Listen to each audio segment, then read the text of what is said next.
Christmas Even. The Three Kings pawn shop on Hollywood Boulevard had been victimized by a burglar 3 times in 2 years.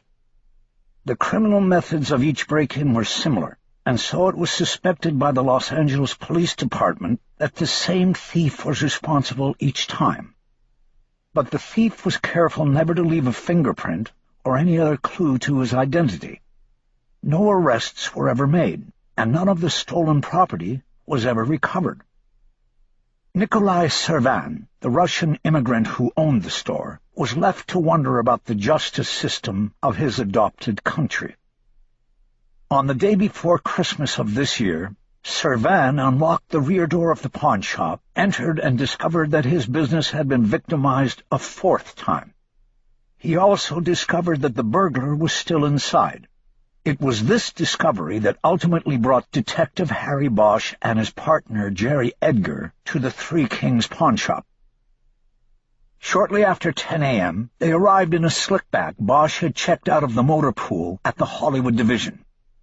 They knew a burglary detective named Eugene Braxton was already waiting inside the shop with Nikolai Servan, along with the body. "Look at that, Harry. Looks like a big old Christmas present," Edgar remarked as Bosch killed the engine. "Just waiting for us to open it." Edgar was right. The exterior walls of the small single-story pawn shop were painted a garish red. The yellow crime scene tape that had been strung across the front by the patrol officers looked like a bow. Bosch didn't bother to comment on his partner's observation. He got out and closed the car door. Bosch stood for a moment on the sidewalk and studied the front of the pawn shop. It was between a porno emporium and a shop that offered private mailboxes. A steel security gate had been folded open, presumably by Servan that morning, after he called the police. Bosch looked up at the sign on the front wall above the plate glass windows. He saw that the triangular formation of 3 balls, the International Pawn Shop emblem, had been modified to include a king's crown on each ball. "Cute," Edgar said, looking up at the sign, too. "Very," Bosch said. "Let's get this done." "Don't worry about me, Har. I'm not going to hold things up. It's Christmas Eve. I want to wrap this thing up and get home early for a change." Bosch stepped in and moved through the front of the shop, past the bicycles and golf clubs and antiques and musical instruments, and reached the counter where Braxton and Servan waited. Braxton, who had investigated the previous 3 burglaries at Three Kings, had gotten there first because Servan had his business card taped to the side of the telephone. When the shop owner came to work that morning and found the dead burglar behind the jewelry case, he didn't dial 911. He dialed Braxton. "Merry Christmas, Brax," Bosch said. "What have we got?" "Deck the halls, Harry," Braxton said. "We got one less burglar in the world, and that makes Christmas a good one for me already." Bosch nodded and looked at Servan, who was seated on a tall stool on the other side of the counter. He was about 50 with black hair, thinning on the top. He had a lot of muscle that was going soft. He had no visible tattoos. "This is Nikolai Servan," Braxton said. "This is his store." Bosch reached a hand across the counter to shake Servan's hand. The Russian came off the stool and shook hands firmly. "Mr. Servan, I'm Detective Bosch. This is Detective Edgar." "Nick. Call me Nick, please." His accent was heavy. Bosch guessed he'd been in the country only a few years. Edgar reached across the counter and shook his hand as well. Bosch moved around Braxton and over to the area behind the glass jewelry counter. Sprawled on the floor in this close space was the body. He was a white man, dressed head to toe in black. All except for the right hand. It was not wearing a glove, while the left hand was. Bosch crouched like a baseball catcher next to the body and studied it without touching anything. A knit ski mask had been pulled down over the face. There were openings for the eyes and mouth. Bosch noted that the eyes were open, and the lips were pulled back, despite the teeth being closed together tightly. He spoke without looking up. "What's the ETA on ME and SID?" "On the way," Braxton said. "That's all I can tell you. Not much traffic today, though." The medical examiner's team and the forensic people would be coming from downtown. Bosch and Edgar had driven only 8 blocks from the station where they were posted. "You know this guy, Brax?" "Can't see enough of him to know for sure." Bosch didn't say anything. He waited. He knew that Braxton had to have taken a quick look under the ski mask, even though this would have violated crime scene protocol. "It kind of looks like a guy I popped about 5 years back named Monty Kelman," Braxton said. Bosch nodded. "Local guy, I take it?" "Most of the time. From what I heard, he used to take out-of-town assignments. Was on a crew that took work from a setup guy named Leo Freeling, worked out of the valley. But Leo got himself killed a few years back. I think Monty's been sort of setting up his own capers since then." "Works alone?" "Depends on the job." Bosch took a pair of latex gloves out of his pocket, blew them up like balloons to make them fit better, and then slipped them on. He adjusted his position and tried to roll the body a little bit to check for wounds and the missing glove. He didn't see anything, but he didn't want to roll the body completely over until after photos were taken and the medical examiner's investigators surveyed the scene. "So, how did this guy die?" The question was rhetorical, but he looked up at Servan just as he said it. It seemed to take the shop owner by surprise, as if he had been accused of something. Servan spread his hands and shook his head. "I don't know this," he said. "I come to shop, unlock. He's dead right there." Bosch nodded and looked around the counter area. He noticed Edgar was no longer there. He looked at Braxton. "Brax, why don't you take Mr. Servan to one of the patrol cars, so we can work in here?" While Braxton took Servan outside, Bosch went back to the body and continued his examination. He lifted the bare hand and studied it, trying to figure out why there was no glove. He noticed a discoloration on the pad of the thumb, a brownish-yellow line. There was a matching line of discoloration on the index finger. Using both hands, he placed the thumb and finger together, aligning the 2 marks. It appeared as though the right hand, had been holding a pen or some other thin instrument when the marks had been made. Bosch carefully placed the hand on the floor and moved down the body to the feet. He removed the right shoe, a black leather athletic shoe with black rubber sole, and peeled off the black sock. On the ball of the dead man's foot was a circular discoloration that was brown at its center, tapering outward in yellow. "What do you got, Harry?" Bosch looked up. It was Braxton. "I'm not sure yet. You see a glove? The guy's missing a glove." "Over here." It was Edgar. He was behind another display case on the other side of the shop. Bosch stood up and walked over. Edgar crouched and pointed beneath the case.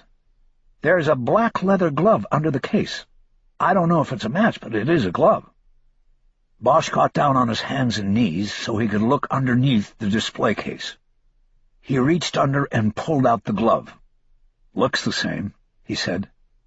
"If it does not fit, you must acquit," said Edgar. Bosch looked at him. "Johnny Cochran," Edgar said. "You know, the O.J. gloves." "Right." Bosch stood up. One of his knees made a popping sound as he did so. He looked into the case. It contained 2 shelves lighted from inside. On the shelves were non-jewelry items of what appeared to be high value.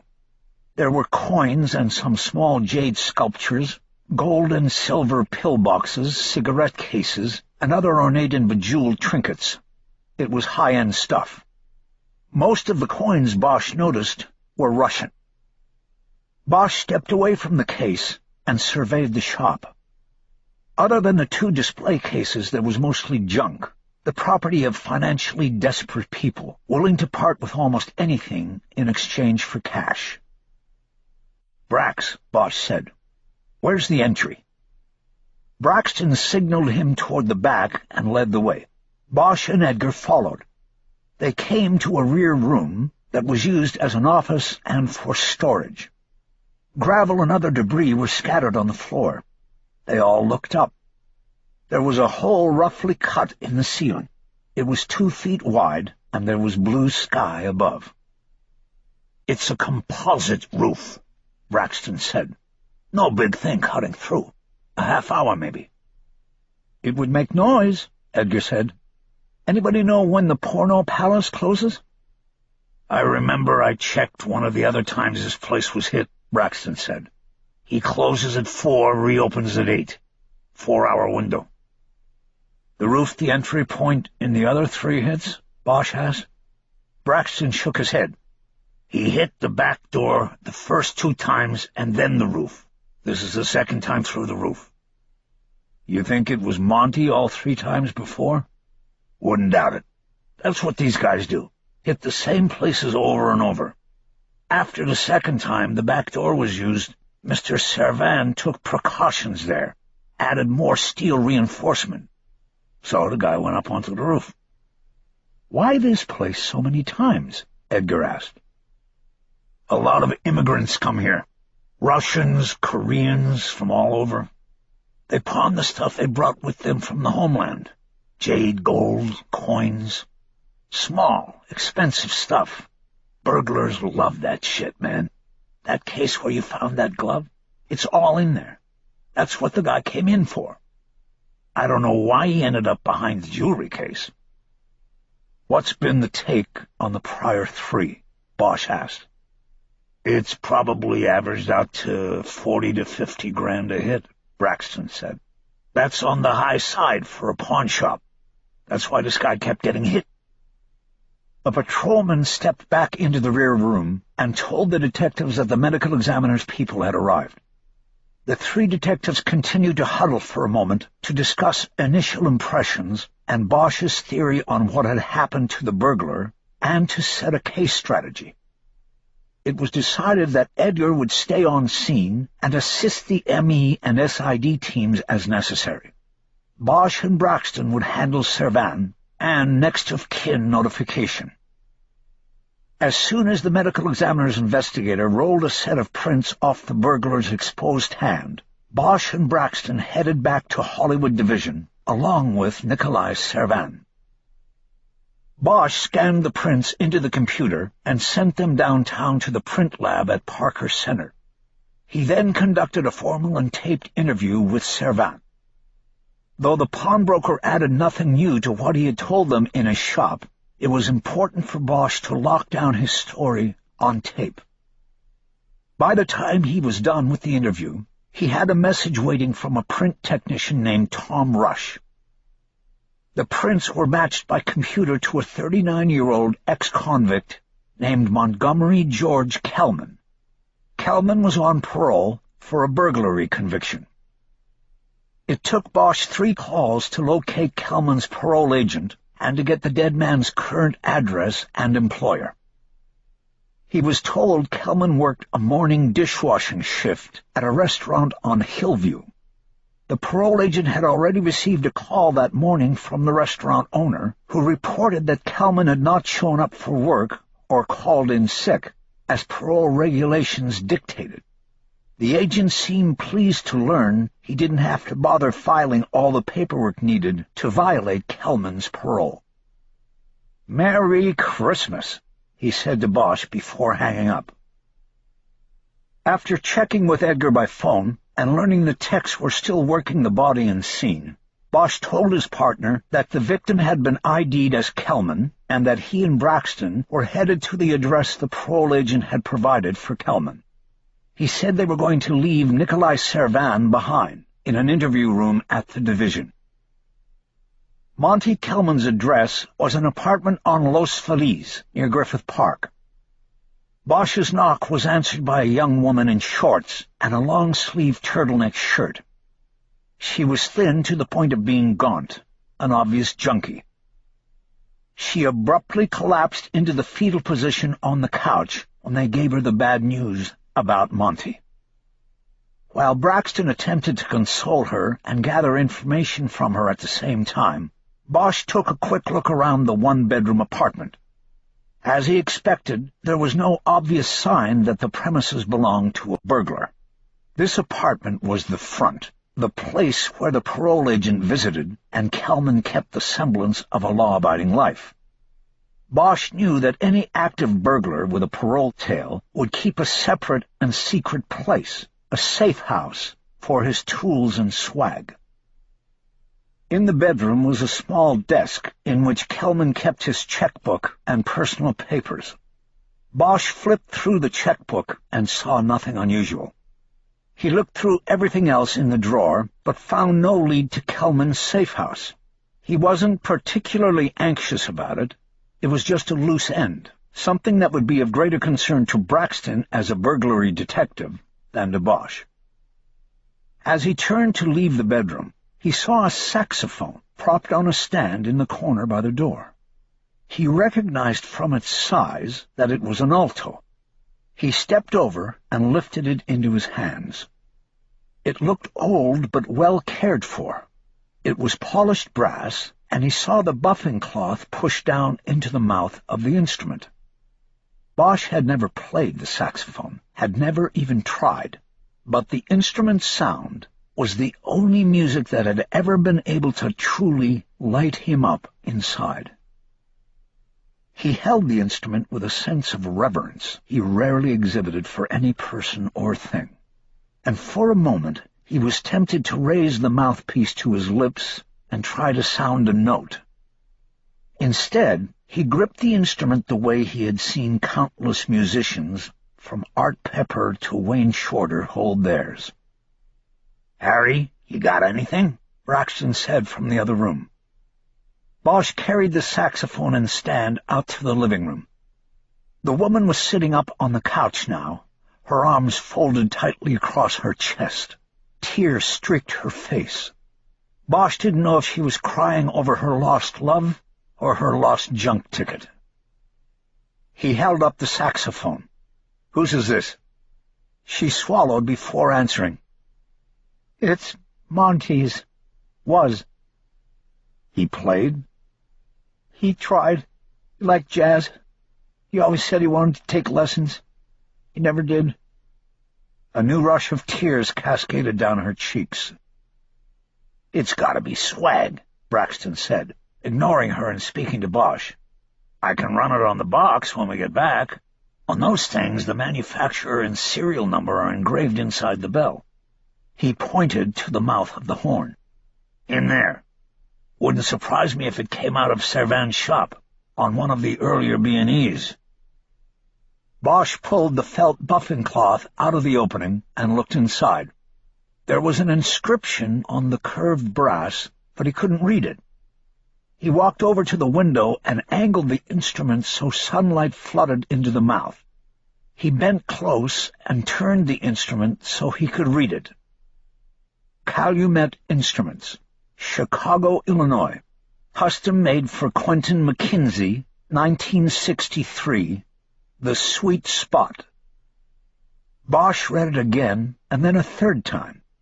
His temples suddenly felt as if someone had pressed hot quarters against them.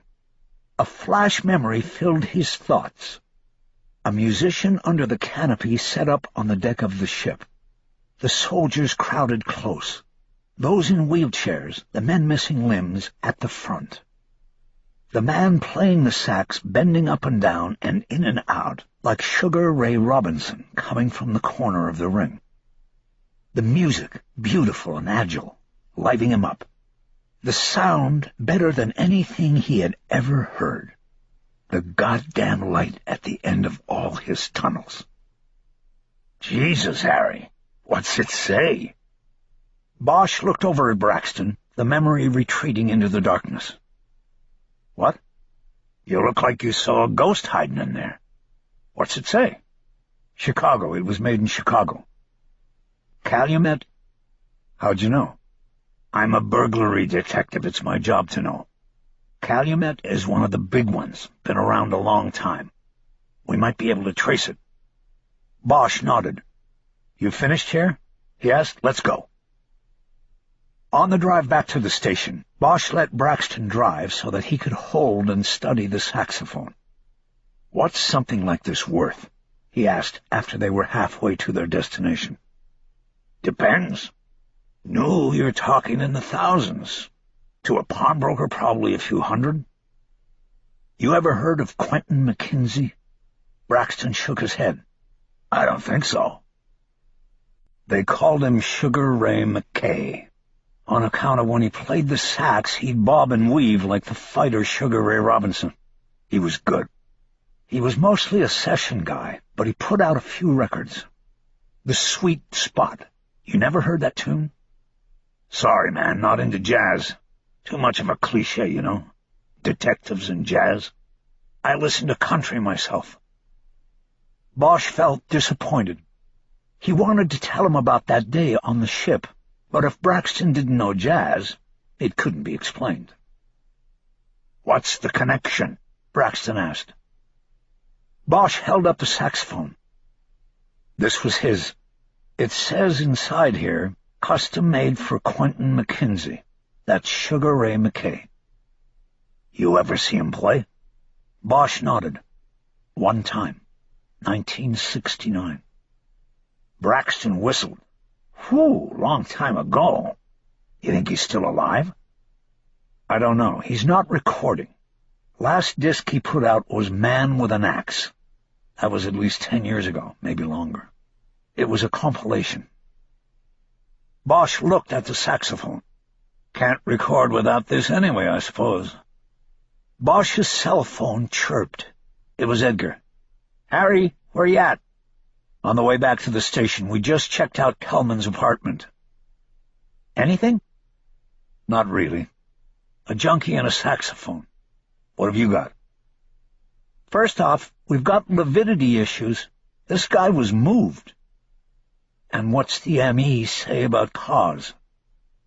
He's going with your theory at the moment. Electrocution. The burns on the hand and foot, or the juice went in and out. You find the source? I looked around, can't find it. Bosch thought about all of this. Post-mortem lividity was the settling of the blood in a dead body. It was a purple gravity line. If a body is moved after the blood has settled, then a new gravity line will appear. It's an easy tip-off that most people outside of homicide investigation don't know about. You looked around the case where the glove was? Yeah, I looked. I can't find any electrical source that can explain this. The case you're talking about has internal lighting, but there's no malfunction. Braxton pulled into the parking lot behind the station and into a spot reserved for investigators' cars. You do a property inventory on the guy yet? Yeah, nothing. Pockets empty. No ID or anything else. All right, we're at the cop shop. Let me think about it and call you back. Whatever, Harry. I just want to get out of here on time tonight, and I don't like the looks of this. I know. Bosch closed the phone and got out of the car with the saxophone. What has he got? Braxton asked. Nothing much, Bosch said over the top of the car. It looks like an electrocution. You called it. When we get in, can you pull the reports on the 3 prior B&Es at Three Kings? You got it. What about Servan? I'll check on him, but I'm going to let him sit for a while. They went into the station and down to the detective bureau, where they split up, Braxton going to the burglary corral to get the reports, and Bosch to the rear hallway that led to the interview rooms. Servan was in interview room 3, pacing in the small space, when Bosch opened the door. Mr. Servan, are you okay? Shouldn't be too much longer. Yeah, okay. You find? He pointed to the saxophone. Bosch nodded. Did this come from your store? Servan studied the instrument and nodded vigorously. I think so, yes. Okay, well, we'll find out for sure. We've got a few things to do, and then we'll get back to you. You want some coffee or to use the bathroom?" Servan declined both, and Bosch left him there. When he got to the homicide table, he started looking for Quentin McKinsey, running searches on the DMV, voter registration, and crime index computers. He came up with a record of drug arrests in Los Angeles in the 1970s and 1980s, but no address and nothing that gave a clue to his current whereabouts. Braxton came over and dropped 3 thin files on his desk. Bosch told him to take the photo of Monty Kelman they had pulled off the computer and show it to Servan to see if he recognized Kelman as ever coming into the shop as a customer. After Braxton was gone, Bosch started looking through the burglary reports, beginning with the first break-in at 3 Kings. He quickly flipped through the pages until he got to the stolen property inventory. There was no saxophone on the list. He scanned the items listed and determined they were all small pieces taken from the lighted display cabinet. He flipped back to the summary, which had been written by Braxton. It reported that the unknown suspect or suspects had broken through the rear door to enter the establishment, then had emptied the display case containing the highest value items in the shop. Braxton noted that the display case had a key lock that had either been left unlocked or was expertly picked by the thief. He went to the next report and found a saxophone listed on the stolen property inventory. It was described as an alto saxophone, but there were no other identifiers, and no listing of who the person was who had pawned the saxophone. He read the summary and found it mirrored the summary in the first burglary report. The burglar or burglars broke through the rear door, opened the display case, and took all of the high-price valuables. The saxophone appeared to have been taken as an afterthought, and Bosch knew now that that was because Monty Kelman had always wanted to learn to play the instrument. The third report was the same, with the exception of the method of entry. This time, with the back door fortified, the burglar or burglars cut through the composite roof and dropped down. The lock on the display case was picked, and the shelves emptied for the 3rd time. The losses from the 3 burglaries averaged out to $40,000 a hit. Servan had insurance, though Bosch assumed the premiums were ever increasing. Most of the items stolen were sale items, meaning their original owners had let the pawn period lapse, and ownership now belonged to Servan. Braxton walked out of the back hallway and came to the homicide table. "Yeah, he recognizes him," he said. "Said he came into the store a couple days ago. Looked at some of the coins in the case." "You ever see him before that?" "He thinks so, but can't be sure." "Anybody else work in that shop besides him?" "No, he's a one-man show, 6 days a week, 9 to 6. Your average hard-working immigrant story." Bosch leaned back in his chair and combed one side of his mustache with his thumb. He didn't say anything. After a few moments, Braxton got tired of waiting. "Harry, what else you need from me?" Bosch didn't look up at him. Can you go back in there and ask him about the case?" "The case? You mean the display cabinet?" "Yeah, ask him if he's sure he locked it every time, on all the burglaries." He could tell Braxton was still waiting by the table. "What? What am I? The errand boy here?" "No, Brax, you're the guy he trusts. Go ask him the question." Bosch waited, stroking his mustache and thinking. Braxton wasn't long. "He said he absolutely locks that case. Even when he's open for business, it's locked. He only unlocks it to put something in or take something out.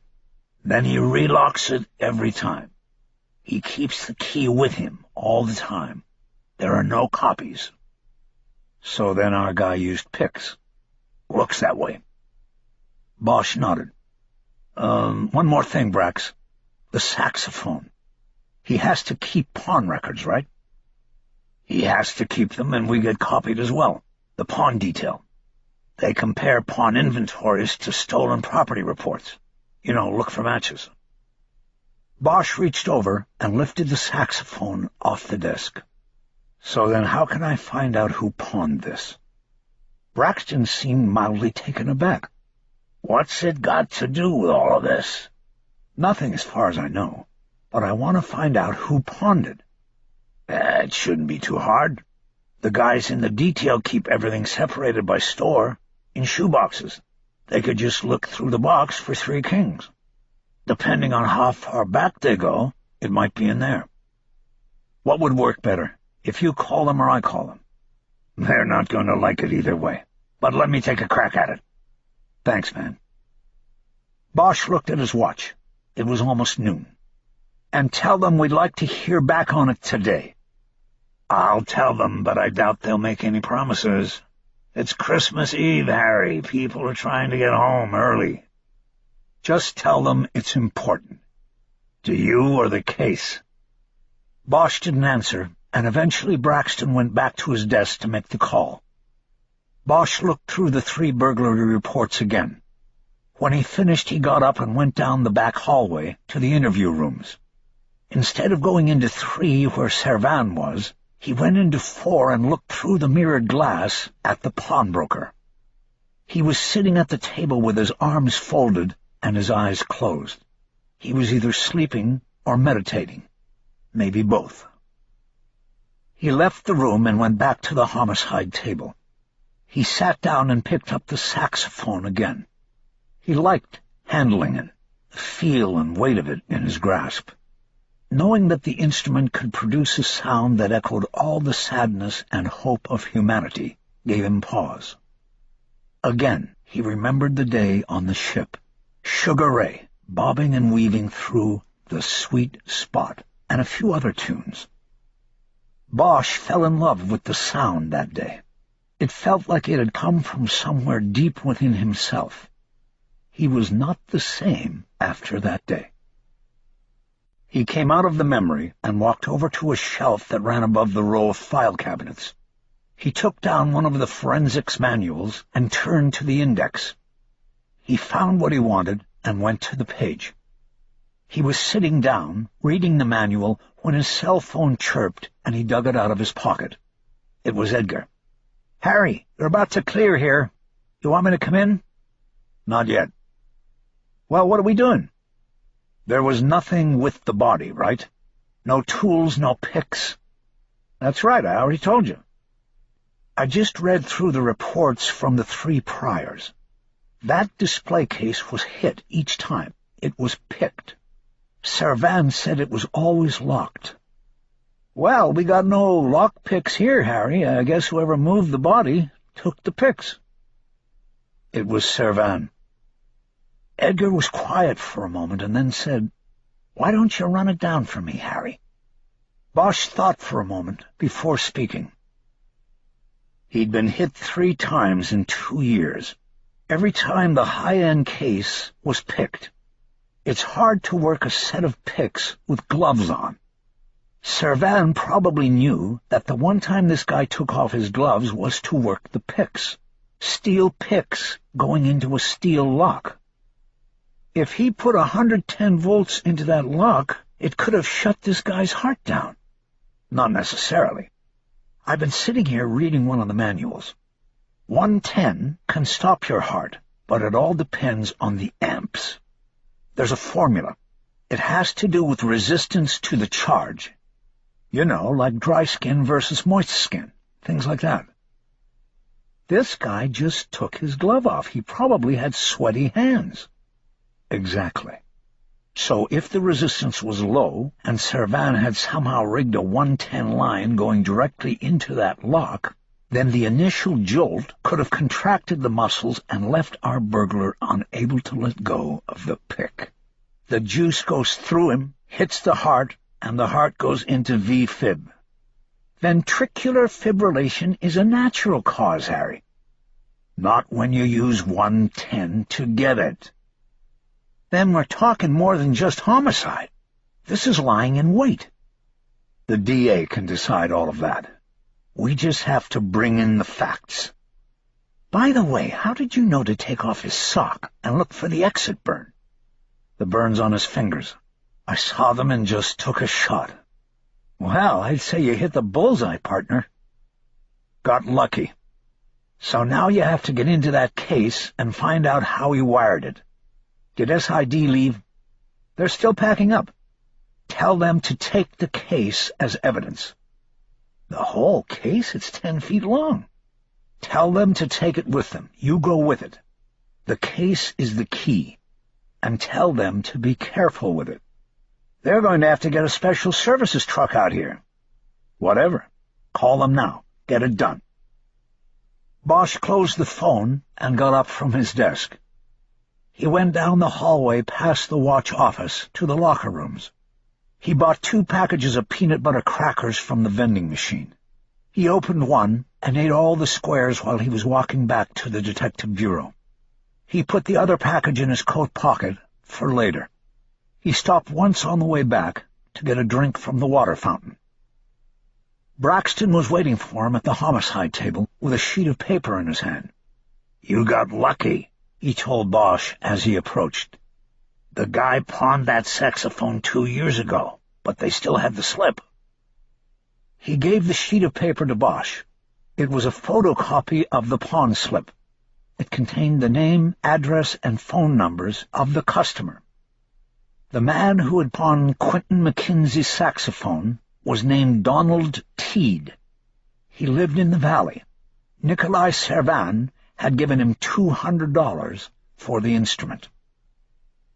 Bosch sat down and noticed that Teed had listed his work phone number with a 323 area code and a Hollywood exchange.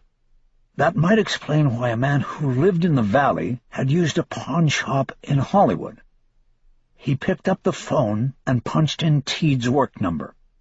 It was answered immediately by a woman who said, "Splendid Age." "Excuse me?" Bosch said. "Splendid Age Retirement Home. How can I help you?" "Yes, is Donald Teed a resident there?" "A resident? No, we have a Donald Teed who works here. Is that who you mean?" "I think so. Is he there?" "He is here today, but I'm not sure where he is right now. He's a custodian and moves around. Who is calling? Is this a solicitation?"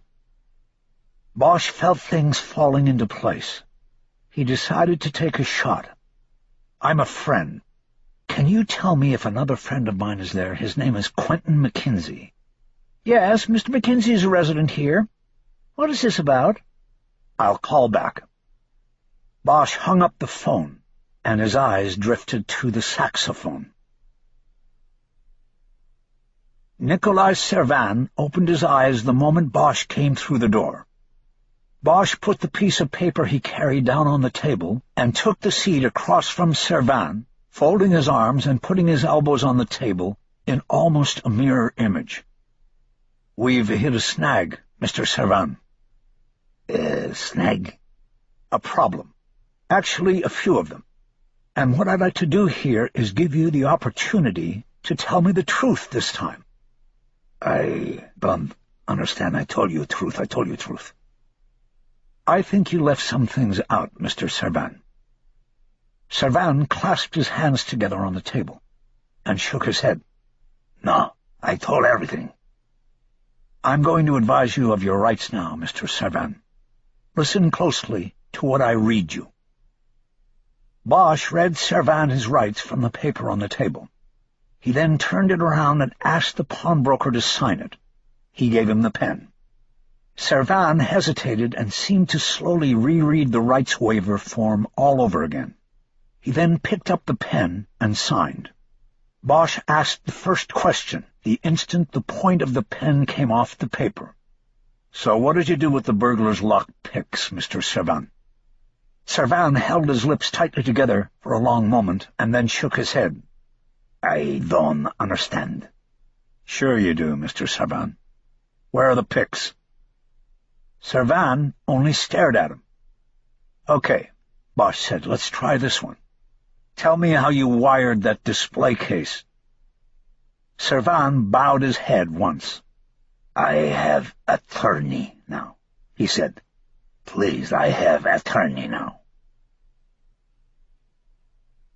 Bosch pulled to a stop in front of the Splendid Age retirement home and got out with the saxophone and its stand. He heard Christmas music drifting out of an open window.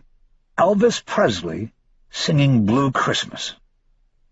He thought about Nikolai Servan spending Christmas Eve and Christmas Day in the Parker Center jail. It would probably be the only jail time he'd ever see. The district attorney's office would not decide until after the holiday whether to charge him or kick him loose, and Bosch knew it would probably be the latter.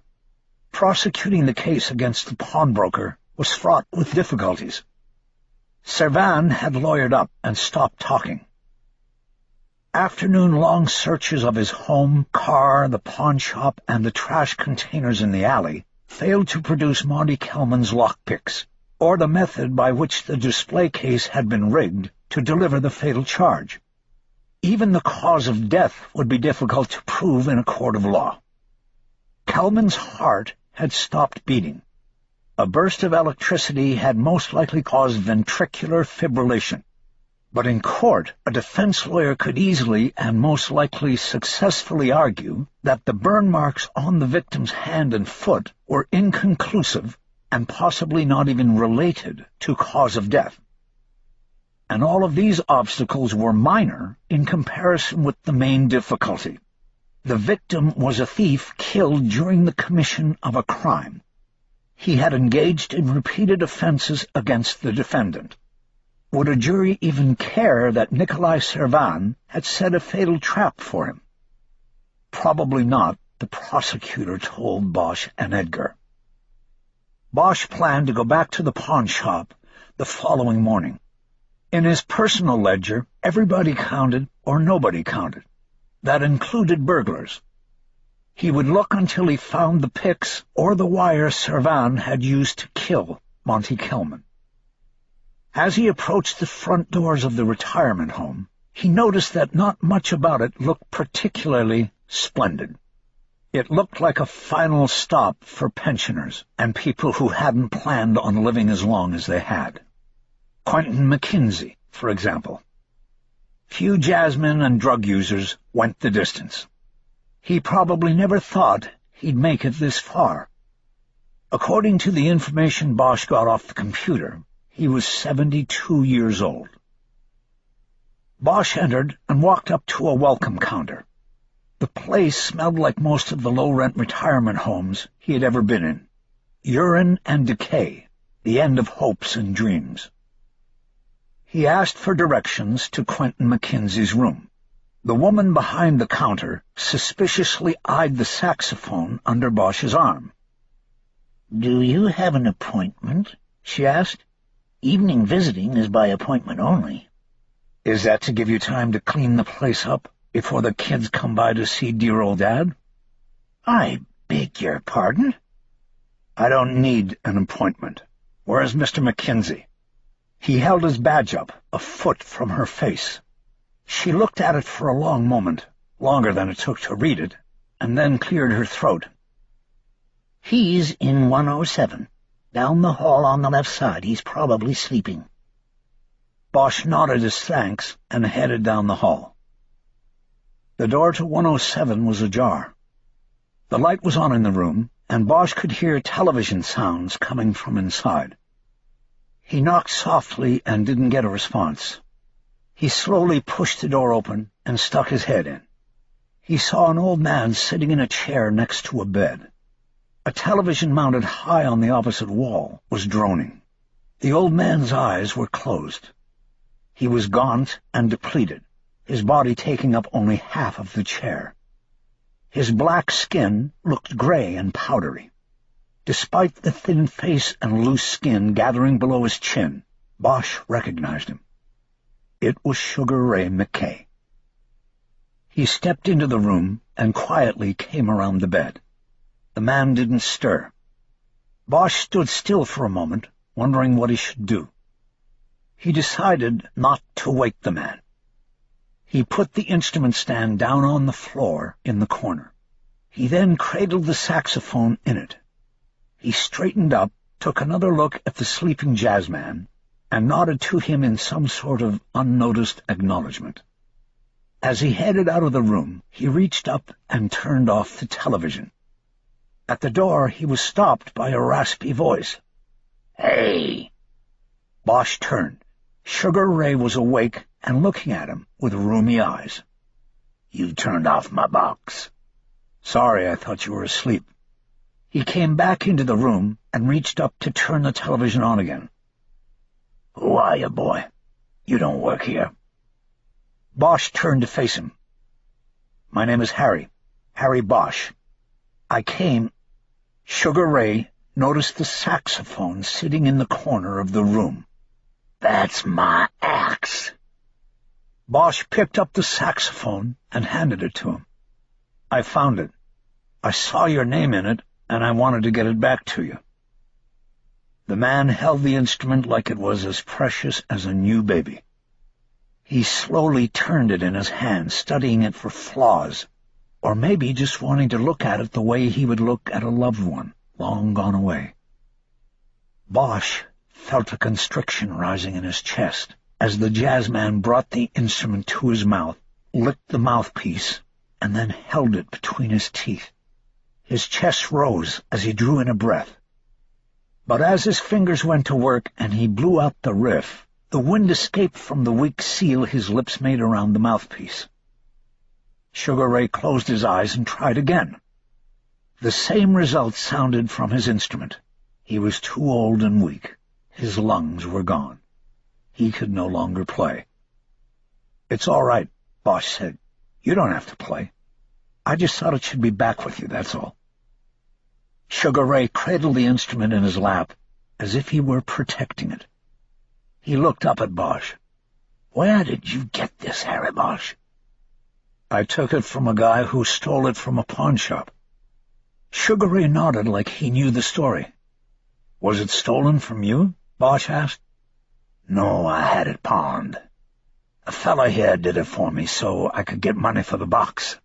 I don't like being in the day room with the others. They're all suicides waiting to happen. So I needed my own box."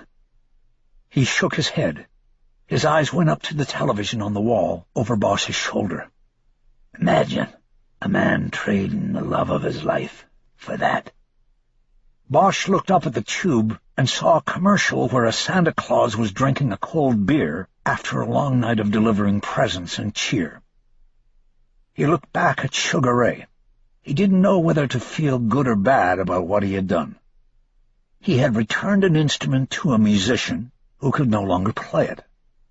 But as this indecision gripped his heart, he saw Sugar Ray pull the saxophone closer to his body. He held it there tightly, as if it were all he had in the world.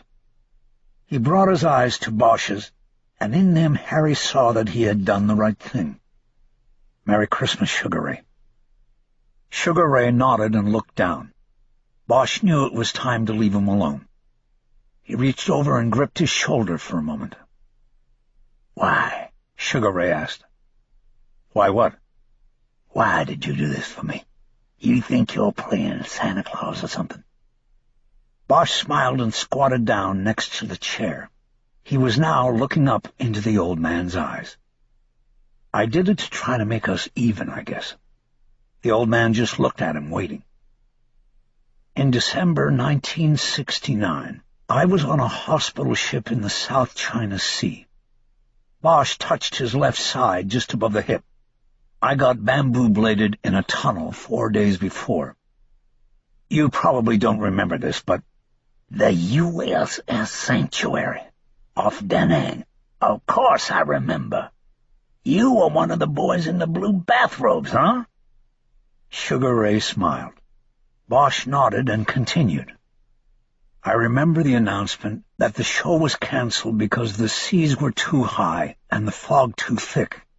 The big Hueys with all the equipment couldn't land. We had all been waiting on deck.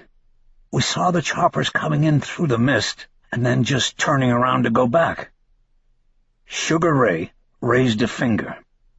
"You know, it was Mr. Bob Hope who told our potter to turn that son of a bitch around again and put it down on that boat." Bosch nodded. He had heard it was Hope. One chopper turned again and came to the sanctuary, the small one, the one with the headliners on board. I remember it was Bob Hope, Connie Stevens, you, and a beautiful black girl from that TV show, Teresa Graves, laughing. Man, you remember everything. Just 'cause I'm old doesn't mean I can't remember. The man on the moon was there, too. Bosch smiled. Sugar Ray was filling in details he had forgotten. Neil Armstrong, yeah. But the rest of the band, the Playboy All-Stars, was on one of the other choppers, and it went back to Da Nang. It was only you, and you carried your own axe. You played for us, solo. Bosch looked at the instrument in the old man's gray hands. He remembered the day on the sanctuary as clearly as he remembered any other moment of his life. You played the Sweet Spot, and then Old Lang Syne. I played the Tennessee Waltz, too, by request of a young man in the front row. He lost both his legs, and he asked me to play that waltz. Bosch nodded solemnly. Bob Hope told us his jokes, and Connie Stevens sang Promises, Promises, a cappella. In less than an hour it was all over, and the chopper took off. Man, I can't explain it, but it meant something. It made something right, in a messed-up world, you know. I was only 19 years old, and I wasn't sure how or why I was even over there. Anyway, I've listened to a lot of saxophone since then, but I haven't heard it any better. Bosch nodded and stood up. His knee creaked loudly. He guessed it wouldn't be too long before he was in one of these places, if he was lucky. I just wanted to tell you that, he said. That's all. You were in the tunnels over there, huh? I heard about them. Bosch nodded. Coulda used you going about this Bin Laden character. He pointed up to the TV, as if that were where the terrorist was. Bosch shook his head. Nah, it's a different game. Back then they gave you a flashlight and a .45, said good luck, and dropped you in a hole. Now it's sound and motion detectors, heat sensors, infrared. It's a different game. Maybe, but a hunter is still a hunter. Bosch looked at him for a moment before speaking. Take it easy, Sugar Ray. He headed toward the door, and one more time Sugar Ray stopped him. Hey, Santa Claus. Bosch turned back. You strike me as a man who is alone in the world, Sugar Ray said. That true? Bosch nodded without hesitation, most of the time. You got plans for Christmas dinner? Bosch hesitated. He finally shook his head. No plans. Then come back here at 3 tomorrow. We have a dinner, and I can bring a guest. I'll sign you up. Bosch hesitated. He had been alone so often on Christmases past that he thought it might be too late, that being around anyone might be intolerable. Don't worry, Sugar Ray said. They won't put your turkey in the blender as long as you got teeth. Bosch smiled. All right, Sugar Ray. I'll be by. Then I'll see you then. Bosch walked down the yellowed corridor and out into the night. As he headed to the car, he heard Christmas music still playing from an open window somewhere. It was an instrumental, slow and heavy, on the saxophone. He stopped, and it took him a moment to recognize it as I'll Be Home for Christmas. He stood there on the walkway and listened until the end of the song. The author would like to gratefully acknowledge John Houghton for recounting and sharing the experience on the USS Sanctuary that inspired this story.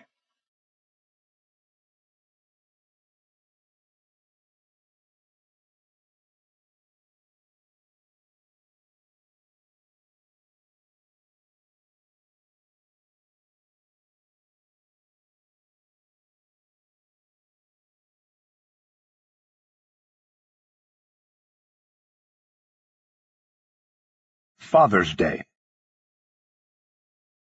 The victim's tiny body was left alone in the emergency room enclosure. The doctors, after halting their resuscitation efforts, had solemnly retreated and pulled the plastic curtains closed around the bed. The entire construction, management, and purpose of the hospital was to prevent death. When the effort failed, nobody wanted to see it. The curtains were opaque. Harry Bosch looked like a ghost as he approached and then split them to enter. He stepped into the enclosure and stood somber and alone with the dead. The boy's body took up less than a quarter of the big metal bed. He had worked thousands of cases, but nothing ever touched Bosch like the sight of a young child's lifeless body, 15 months old. Cases in which the child's age was still counted in months were the most difficult of all. He knew that if he dwelled too long, he would start to question everything, from the meaning of life to his mission in it. The boy looked like he was only asleep. Bosch made a quick study, looking for any bruising or other sign of mishap. The child was naked and uncovered, his skin as pink as a newborn's. Bosch saw no sign of trauma, except for an old scrape on the boy's forehead. He pulled on gloves and very carefully moved the body to check it from all angles.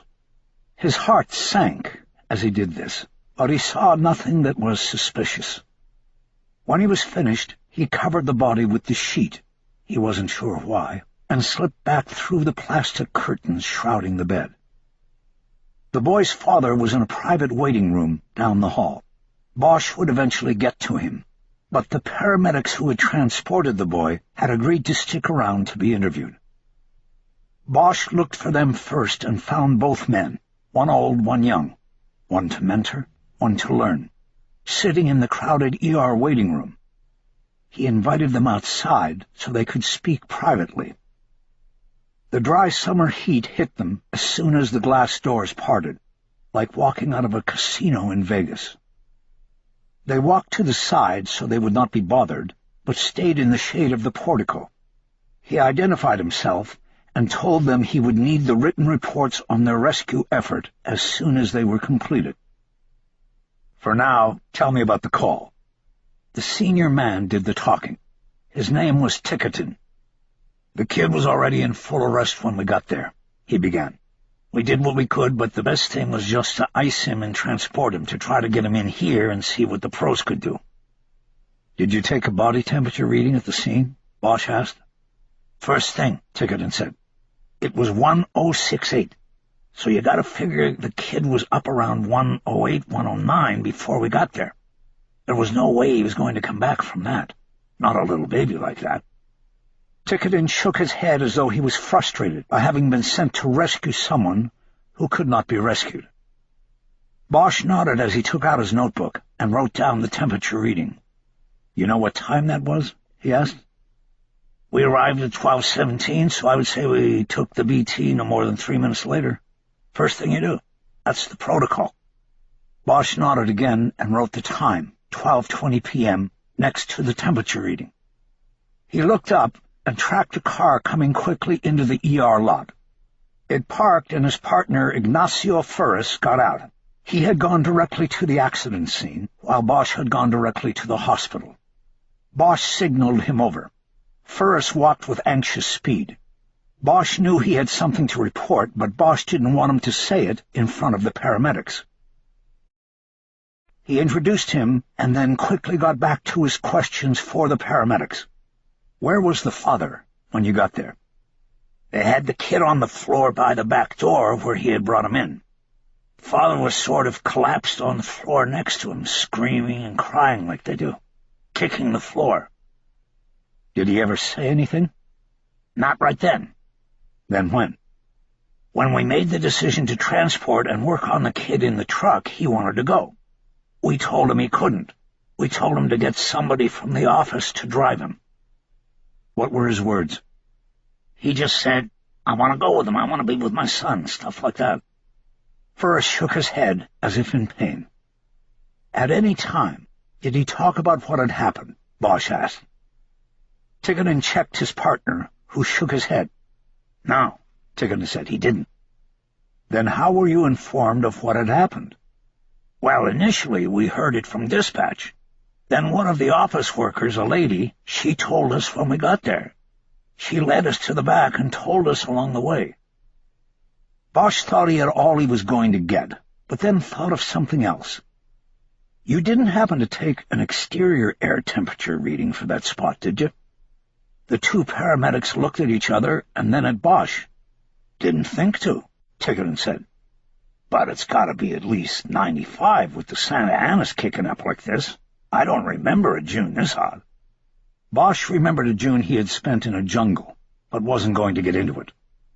He thanked the paramedics and let them get back to duty.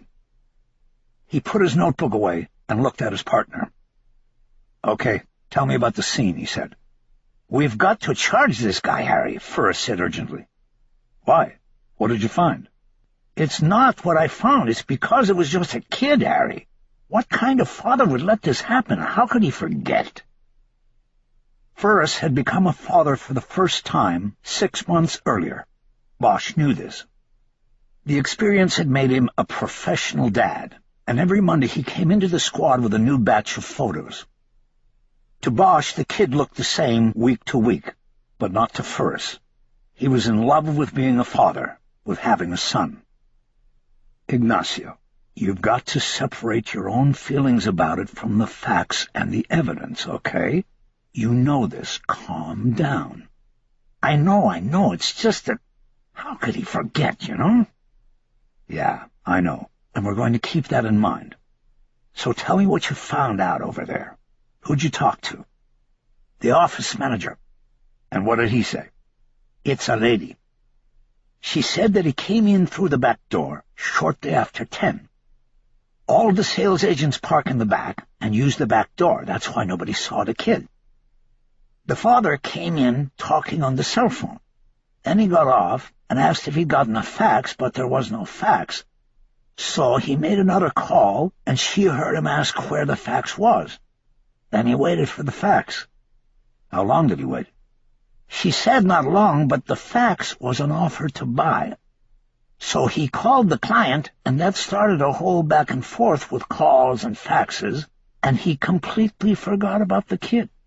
It was at least 2 hours, Harry. 2 hours." Bosch could almost share his partner's anger, but he had been on the mission a couple of decades longer than Ferris and knew how to hold it in when he had to, and when to let it go. "Harry, something else, too." "What?" "The baby had something wrong with him." "The manager saw the kid?" "No, I mean always, since birth. She said it was a big tragedy. The kid was handicapped. Blind, deaf, a bunch of things wrong. 15 months old, and he couldn't walk or talk, and never could even crawl. He just cried a lot." Bosch nodded as he tried to plug this information into everything else he knew and had accumulated. Just then another car came speeding into the parking lot. It pulled into the ambulance chute in front of the ER doors. A woman leaped out and ran into the ER, leaving the car running and the door open. "That's probably the mother," Bosch said. "We better get in there." Bosch started trotting toward the ER doors, and Ferris followed. They went through the ER waiting room and down a hallway where the father had been placed in a private room to wait. As Bosch got close, he did not hear any screaming or crying or fists on flesh, things that wouldn't have surprised him. The door was open, and when he turned in, he saw the parents of the dead boy embracing each other, but not a tear lined any of their cheeks. Bosch's initial split-second reaction was that he was seeing relief in their young faces. They separated when they saw Bosch enter, followed by Ferris. "Mr. and Mrs. Helton?" he asked. They nodded in unison, but the man corrected Bosch. "I'm Stephen Helton, and this is my wife, Arlene Haddon. I'm Detective Bosch with the Los Angeles Police Department, and this is my partner, Detective Ferris. We are very sorry for the loss of your son. It is our job now to investigate William's death and to learn exactly what happened to him." Helton nodded as his wife stepped close to him and put her face into his chest. Something silent was transmitted. "Does this have to be done now?" Helton asked. "We've just lost our beautiful little—" "Yes, sir, it has to be done now. This is a homicide investigation." "It was an accident," Helton weakly protested. "It's all my fault, but it was an accident." "It's still a homicide investigation. We would like to speak to each of you privately, without the intrusions that will occur here. Do you mind coming down to the police station to be interviewed?" "We'll leave him here?" "The hospital is making arrangements for your son's body to be moved to the medical examiner's office." "They're going to cut him open?" the mother asked in a near-hysterical voice. "They will examine his body and then determine if an autopsy is necessary," Bosch said. "It is required by law that any untimely death fall under the jurisdiction of the medical examiner." He waited to see if there was further protest. When there wasn't, he stepped back and gestured for them to leave the room. "We'll drive you down to Parker Center, and I promise to make this as painless as possible."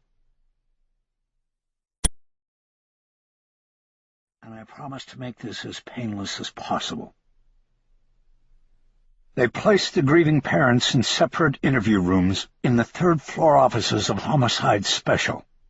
Because it was Sunday, the cafeteria was closed, and Bosch had to make do with the vending machines in the alcove by the elevators. He got a can of Coke and 2 packages of cheese crackers. He had not eaten breakfast before being called in on the case, and was now famished. He took his time while eating the crackers and talking things over with Ferris. He wanted both Helton and Haddon to believe that they were waiting while the other spouse was being interviewed. It was a trick of the trade, part of the strategy. Each would have to wonder what the other was saying. "Okay," Bosch finally said. "I'm going to go in and take the husband. You can watch in the booth, or you can take a run at the wife. Your choice." It was a big moment. Bosch was more than 25 years ahead of Ferris on the job. He was the mentor, and Ferris was the student. So far in their fledgling partnership, Bosch had not let Ferris conduct a formal interview. He was allowing that now, and the look on Ferris's face showed that it was not lost on him. "You're going to let me talk to her?" "Sure, why not? You can handle it." "All right if I get in the booth and watch you with him first? That way you can watch me?"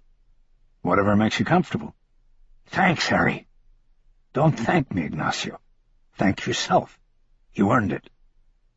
Bosch dumped the empty cracker packages and the can in a trash can near his desk. "Do me a favor," he said.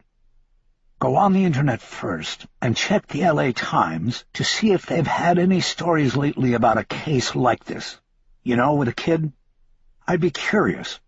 And if there are, we might be able to make a play with the story. Use it like a prop." "I'm on it." "I'll go set up the video in the booth." 10 minutes later, Bosch entered interview room 3, where Stephen Helton was waiting for him.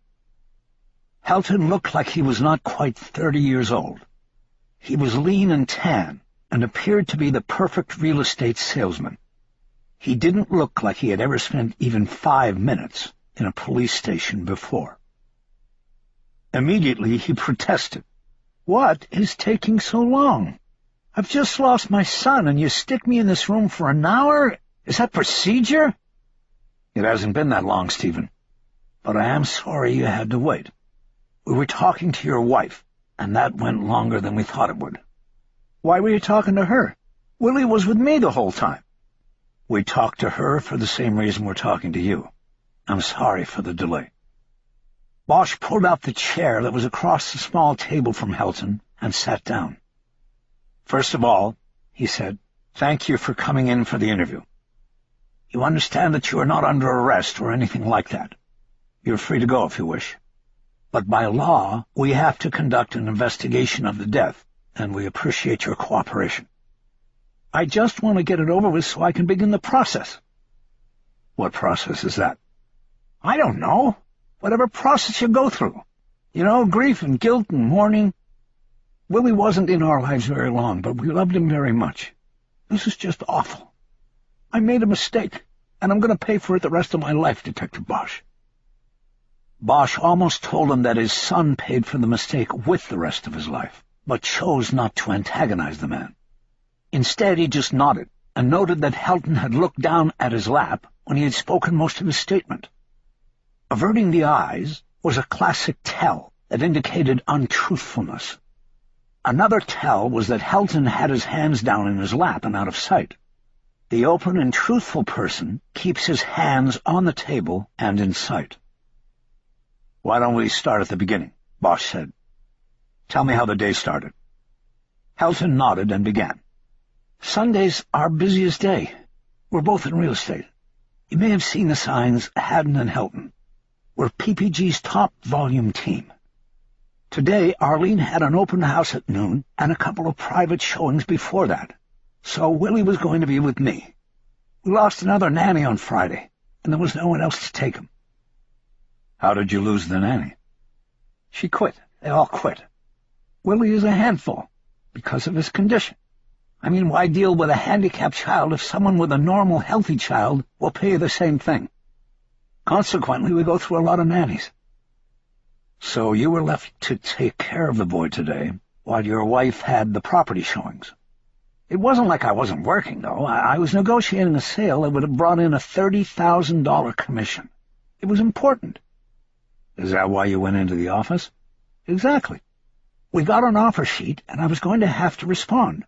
So I got Willie ready and put him in the car and went into work." "What time was this?" "About 9:45. I got the call from the other realtor at about 9:30. The buyer was playing hardball. The response time was going to be set at an hour, so I had to get my seller on standby, pack up Willie, and get in there to pick up the fax." "Do you have a fax at home?" "Yes, but if the deal went down, we'd have to get together in the office. We have a signing room, and all the forms are right there. My file on the property was in my office, too." Bosch nodded. It sounded plausible to a point. "Okay, so you head off to the office?" "Exactly. And two things happened." Helton brought his hands up into sight, but only to hold them across his face to hide his eyes. A classic tell. "What two things?"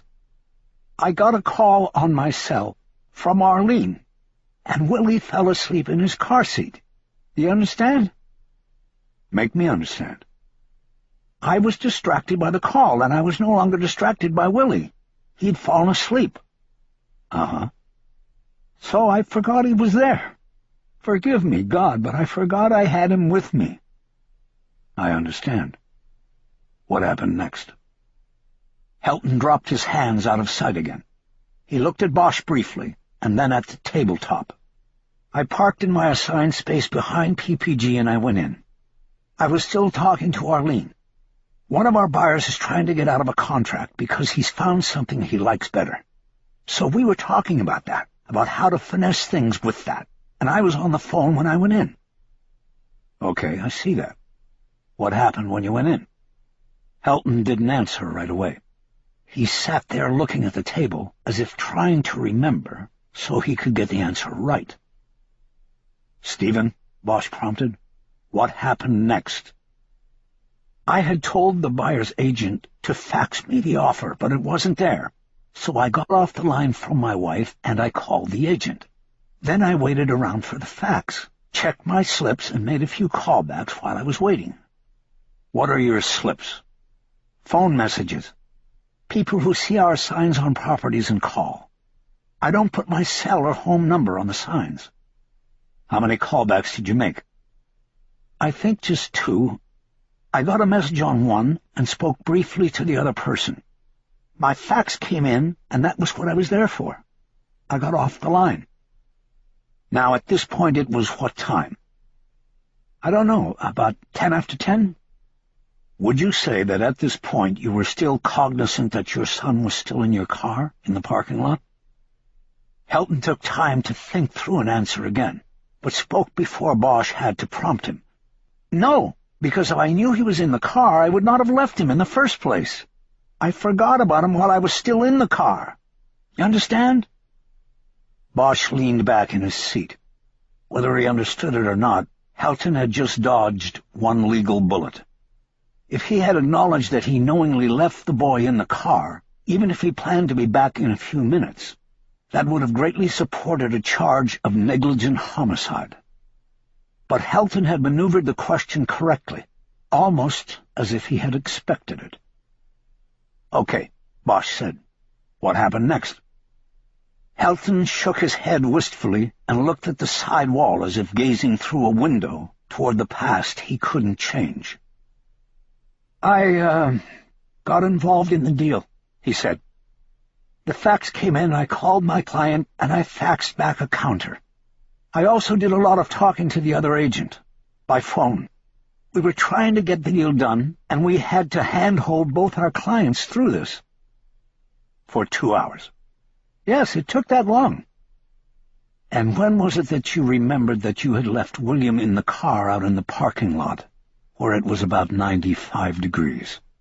"I guess as soon as— First of all, I didn't know what the temperature was. I object to that. I left that car at about 10, and it was not 95 degrees, not even close. I hadn't even used the air conditioner on the way over." There was a complete lack of remorse or guilt in Helton's demeanor. He wasn't even attempting to fake it anymore.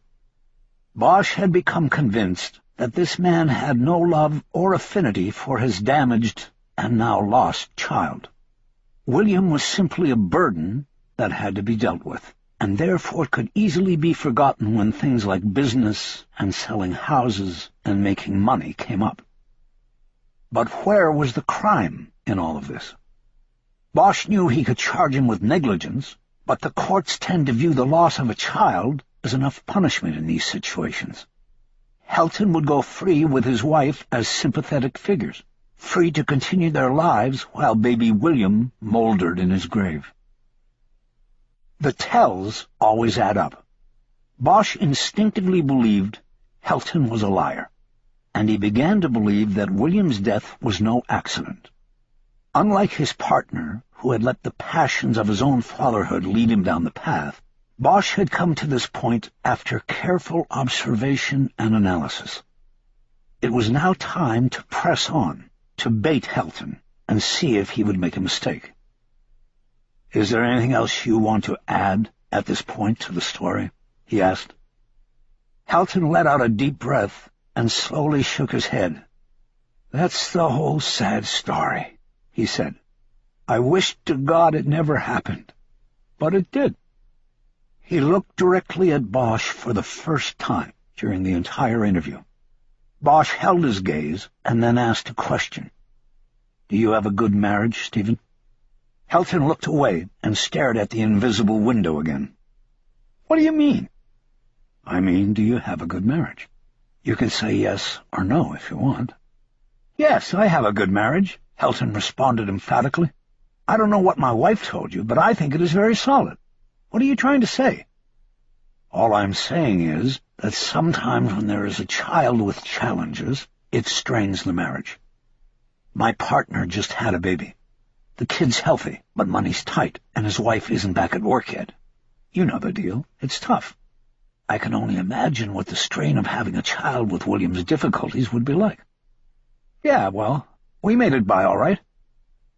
"The nanny's quitting all the time." "It wasn't that hard. Soon as one quits, we put an ad on Craigslist for another." Bosch nodded and scratched the back of his head.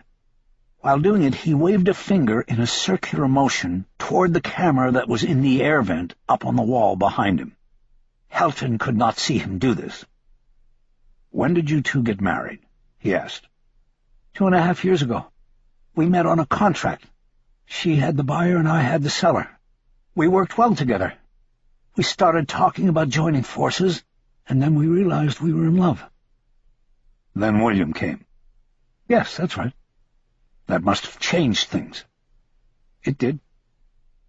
"So when Arlene was pregnant, couldn't the doctors tell that he had these problems?" "They could have if they had seen him. But Arlene's a workaholic.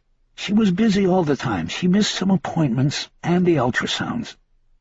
When they discovered there was a problem, it was too late." "Do you blame your wife for that?" Helton looked aghast. "No, of course not. Look, what does this have to do with what happened today? I mean, why are you asking me all of this?" Bosch leaned across the table. "It may have a lot to do with it, Stephen. I am trying to determine what happened today and why. The why is the tough part." "It was an accident. I forgot he was in the car, okay? I will go to my grave knowing that my mistake killed my own son. Isn't that enough for you?" Bosch leaned back and said nothing. He hoped Helton would say more. "Do you have a son, Detective? Any children?" "A daughter." "Yeah, well then, happy Father's Day. I'm really glad for you. I hope you never have to go through what I'm going through right now. Believe me, it's not fun." Bosch had forgotten it was Father's Day. The realization knocked him off his rhythm, and his thoughts went to his daughter, living 8,000 miles away. In her 10 years, he had only been with her on one Father's Day. What did that say about him? Here he was trying to get inside another father's actions and motivations, and he knew his own could not stand equal scrutiny. The moment ended when there was a knock on the door, and Ferris came in carrying a file. "Excuse me," he said. "I thought you might want to see this." He handed the file to Bosch and left the room. Bosch turned the file on the table in front of them and opened it so that Helton would not be able to see its contents. Inside was a computer printout and a handwritten note on a post-it. The note said, "No ad on Craigslist." The printout was of a story that ran in the L.A. Times 10 months earlier. It was about the heat-stroke death of a child who had been left in a car in Lancaster while his mother ran into a store to buy milk. She ran into the middle of a robbery. She was tied up along with the store clerk and placed in a back room. The robbers ransacked the store and escaped.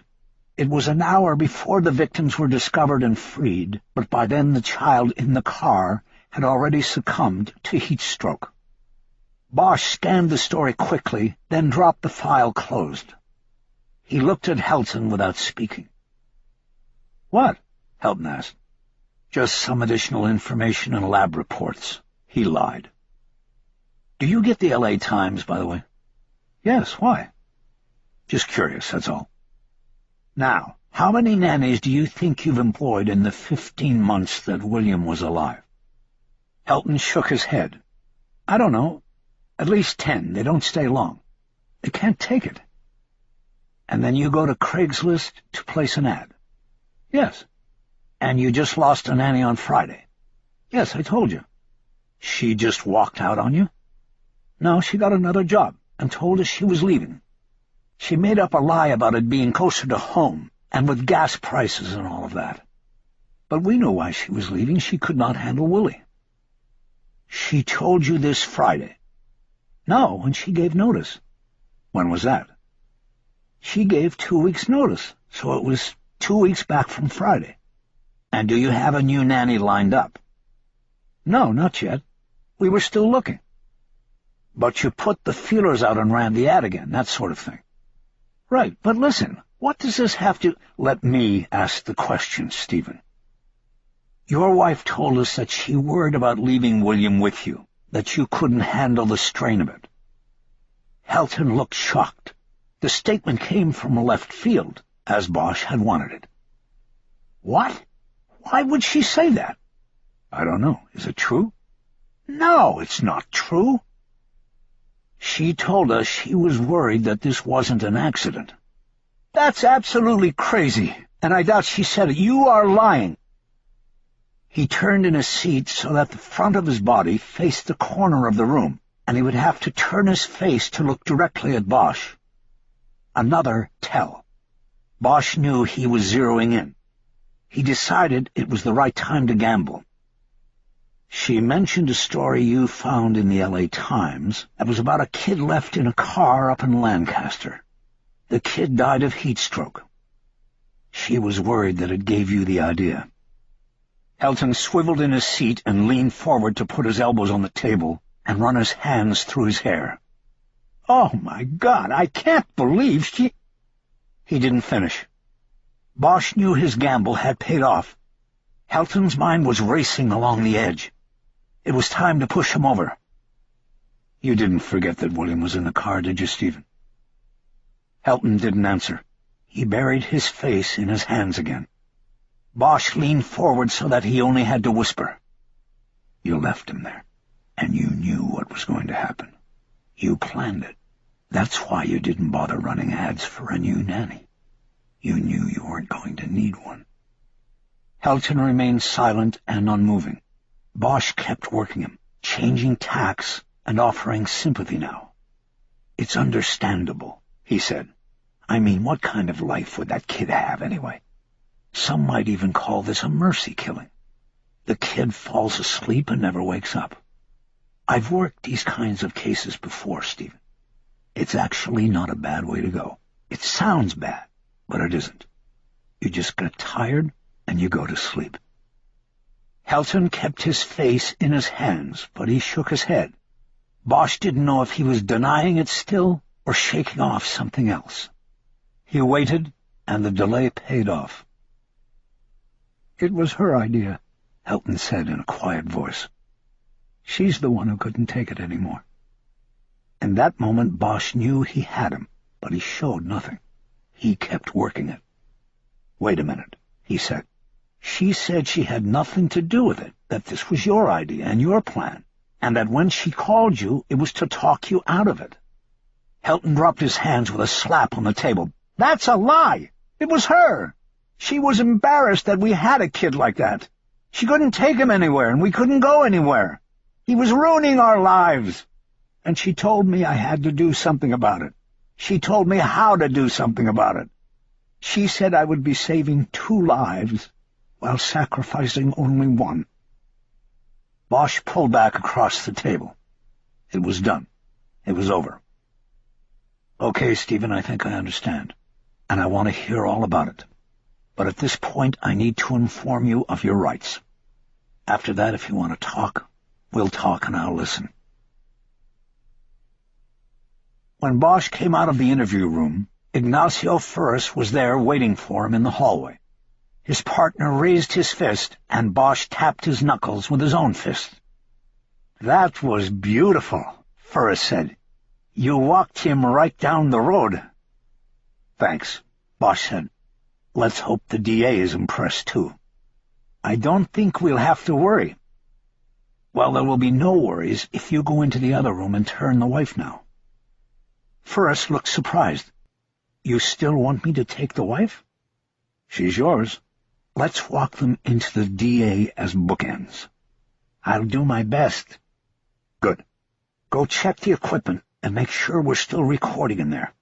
I've got to make a quick call." "You got it, Harry." Bosch walked into the squad room and sat down at his desk. He checked his watch and knew it would be early in Hong Kong. He pulled out his cell phone anyway and sent a call across the Pacific. His daughter answered with a cheerful hello. Bosch knew he wouldn't even have to say anything, and he would feel fulfilled by just the sound of her voice saying the one word. "Hey, baby, it's me," he said. "Daddy!" she exclaimed. "Happy Father's Day!" And Bosch realized in that moment that he was indeed a happy man.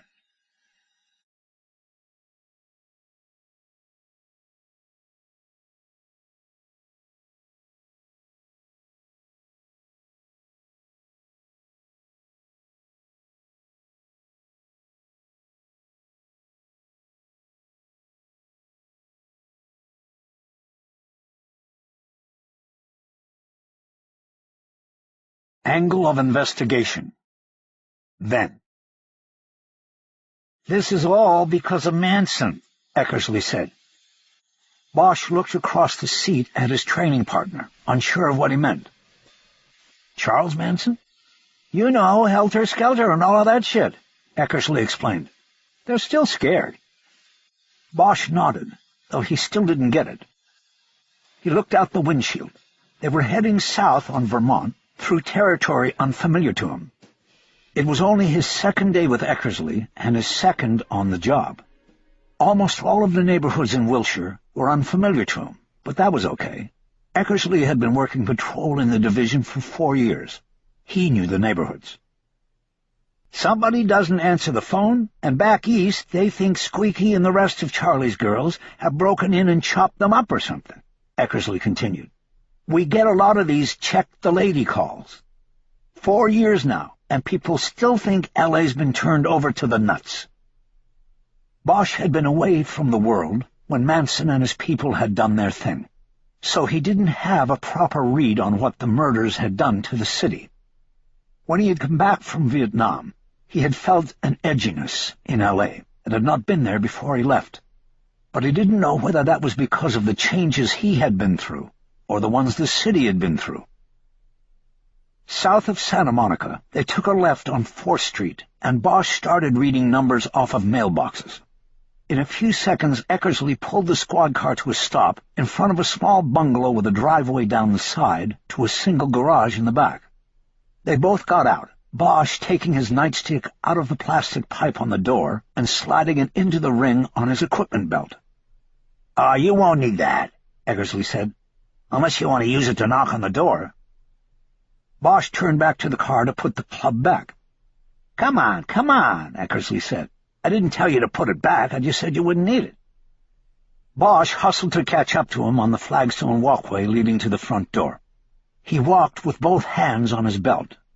He was still getting used to the weight and the awkward bulk of it. When he was in Vietnam, his job had been to go into the tunnels. He'd kept his body profile as trim as possible. No equipment belt. He carried all of his equipment, a flashlight and a .45, in his hands. Eckersley had sat out the war in a patrol car. He was 8 years older than Bosch and had that many years on the job. He was taller and heavier than Bosch and carried the weight and bulk of his equipment belt with a practiced ease. He signaled to Bosch to knock on the front door, as if that took training. Bosch knocked 3 times with his fist. "Like this," Eckersley corrected. He rapped sharply on the door. "Police, Mrs. Wilkins, can you come to the door, please?" His fist and voice had a certain authority, a tone. That was what he was trying to teach his rookie partner. Bosch nodded. He understood the lesson. He looked around and saw that the windows were all closed, even though it was a nice, cool morning. Nobody answered the door. "You smell that?" he asked Eckersley. "Smell what?" The one area where Bosch didn't need any training from Eckersley was in the smell of death. He had spent 2 tours in the death zone. In the tunnels, the enemy put their dead into the walls.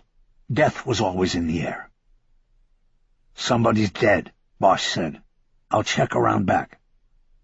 He stepped off the front porch and took the driveway to the rear of the property. The odor was stronger back here, to Bosch at least. The dispatcher on the radio had said June Wilkins lived alone and hadn't answered phone calls from her daughter in Philadelphia for 7 days.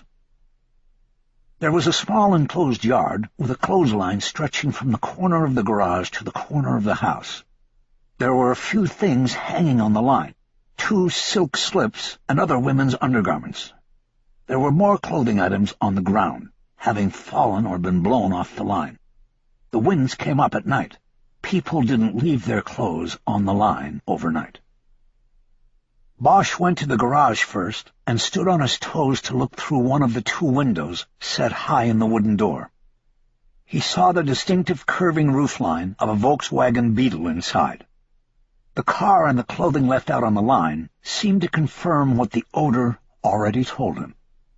June Wilkins had not left on a trip, simply forgetting to tell her daughter back east. She was inside the house, waiting for them.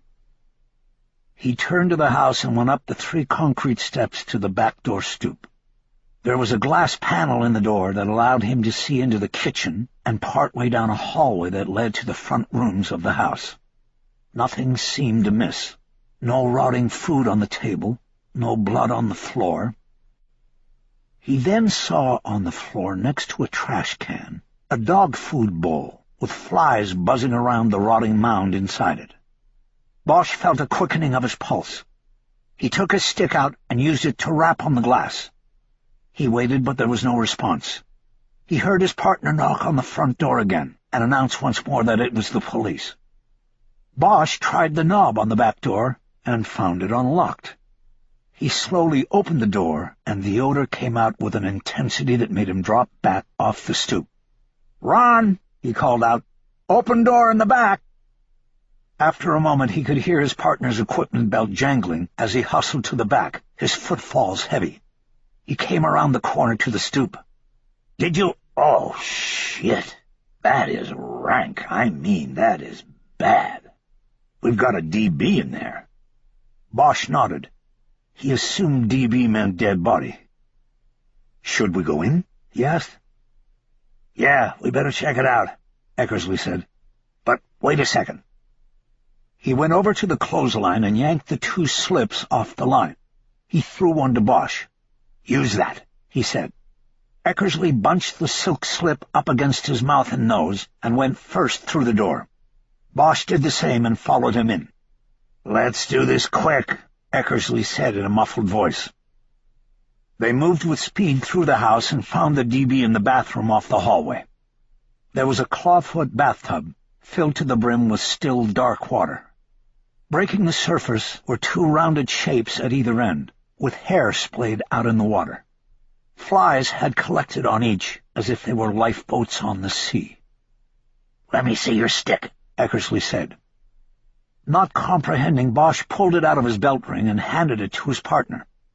Eckersley dipped one end of the stick into the tub's dark water and prodded the round shape near the foot of the tub. The flies dispersed, and Bosch waved them away from his face. The object in the water shifted its delicate balance and turned over.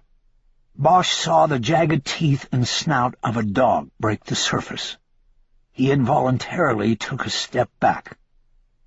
Eckersley moved to the next shape. He probed it with a stick, and the flies angrily took flight, but the object in the water did not move so readily. It was not free-floating like the dog. It went down deep, like an iceberg. He dipped the stick down farther and then raised it. The misshapen and decaying face of a human being came up out of the water. The small features and long hair suggested a woman, but that could not be determined for sure by what Bosch saw. The stick had found leverage below the dead person's chin, but it quickly slipped off and the face submerged again. Dark water lapped over the side of the tub, and both the police officers stepped back again. "Let's get out of here," Eckersley said, "or we'll never get it out of our noses." He handed the nightstick back to Bosch and pushed past him to the door. "Wait a second," Bosch said. But Eckersley didn't wait. Bosch turned his attention back to the body and dipped the stick into the dark water again. He pulled it through the water until it hooked something, and he raised it up. The dead person's hands came out of the water. They were bound at the wrists with a dog collar. He slowly let them back down into the water again. On his way out of the house, Bosch carried the stick at arm's length from his body. In the backyard he found Eckersley standing by the garage door, gulping down fresh air. Bosch threw the slip he had used to breathe through over the clothesline and came over. "Congratulations, Boot," Eckersley said, using the department slang for rookie. "You got your first DB. Stick with the job and it'll be one of many." Bosch didn't say anything. He tossed his nightstick onto the grass. He planned to get a new one now, and took out his cigarettes. "What do you think?" Eckersley asked. "Suicide? She took the pooch with her?" "Her hands were tied with the dog's collar," Bosch said. Eckersley's mouth opened a little, but then he recovered and became the training officer again. "You shouldn't have gone fishing in there," he said sternly. "Suicide or homicide, it's not our concern anymore. Let the detectives handle it from here." Bosch nodded his contrition and agreement. "What I don't get," his partner said, "is how the hell did you smell that at the front door?" Bosch shrugged. "Used to it, I guess." He nodded toward the west as if the war had been just down the street. I guess that also explains why you're not puking your guts out, Eckersley said, like most rookies would be doing right now. I guess so. You know what, Bosch? Maybe you got a nose for this stuff. Maybe I do. Now,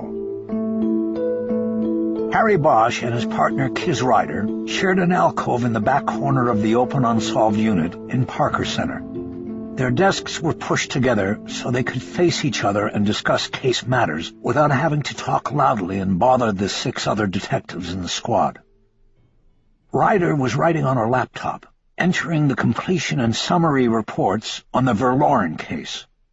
Bosch was reading through the dusty pages of a blue binder known as a murder book. "Anything?" Ryder asked without looking up from her screen. Bosch was reviewing the murder book since it was the next case they would work together. He hadn't chosen it at random. It involved the 1972 slaying of June Wilkins. Bosch had been a patrolman then and had been on the job only 2 days when he and his partner at the time had discovered the body of the murdered woman in her bathtub, along with the body of her dog. Both had been held underwater and drowned. There were thousands of unsolved murders in the files of the Los Angeles Police Department. To justify the time and cost of mounting a new investigation, there had to be a hook, something that could be sent through the forensic databases in search of a match. Fingerprints, ballistics, DNA. That was what Ryder was asking. Had he found a hook? "Not yet," he answered. "Then why don't you quit fooling with it and skip to the back?" She wanted him to skip to the evidence report in the back of the binder and see if there was anything that could fit the bill. But Bosch wanted to take his time. He wanted to know all the details of the case. It had been his first DB, one of many that would come to him in the department. But he had no part in the investigation. He had been a rookie patrolman at the time. He had to watch the detectives work it. It would be years in the department before it was his turn to speak for the dead. "I just want to see what they did," he tried to explain. "See how they worked it. Most of these cases, they should have been cleared back in the day." "Well, you have till I'm finished with this summary," Ryder cautioned. "After that, we better get flying on something, Harry." Bosch blew out his breath in mock indignation and flipped a large section of summaries and other reports over in the binder until he got to the back. He then turned to the tab marked Forensics and looked at an evidence inventory report. "Okay, we've got latents. You happy?" Ryder looked up from her computer for the first time. "That could work," she said. "Tied to the suspect?" Bosch flipped back to the evidence report to look for the summary ascribed to the specific evidence logged in the inventory. He found a 1-paragraph explanation that said a right palm print had been located on the wall of the bathroom where the body had been found. Its location was 66 inches from the floor and 7 inches right of center above the toilet. Well, what? It's a palm. She groaned. It was not a good hook. Databases containing palm prints were relatively new in law enforcement. Only in the past decade had palm prints been seriously collected by the FBI and the California Department of Justice. In California, there were approximately 10,000 palms on file, compared with the millions of fingerprints. The Wilkins murder was 33 years old. What were the chances that the person who had left a palm print on the wall of the victim's bathroom would be printed 2 decades or more later? Ryder had answered that one with her groan. "It's still worth a shot," Bosch said optimistically. "I'll put in the SID request." "You do that. Meantime, as soon as I'm done here, I'll see if I can find a case with a real hook we can run with." "Hold your horses, Kiz. I still haven't run any of the names out of the book. Give me today with this, and then we'll see." "Not good to get emotionally involved, Harry," she responded. "The Laura syndrome, you know." It's not like that. I'm just curious. It was sort of my first case. No, it wasn't. You know what I mean. I remember thinking she was an old lady when the detectives gave me the rundown on it. But she was only 46.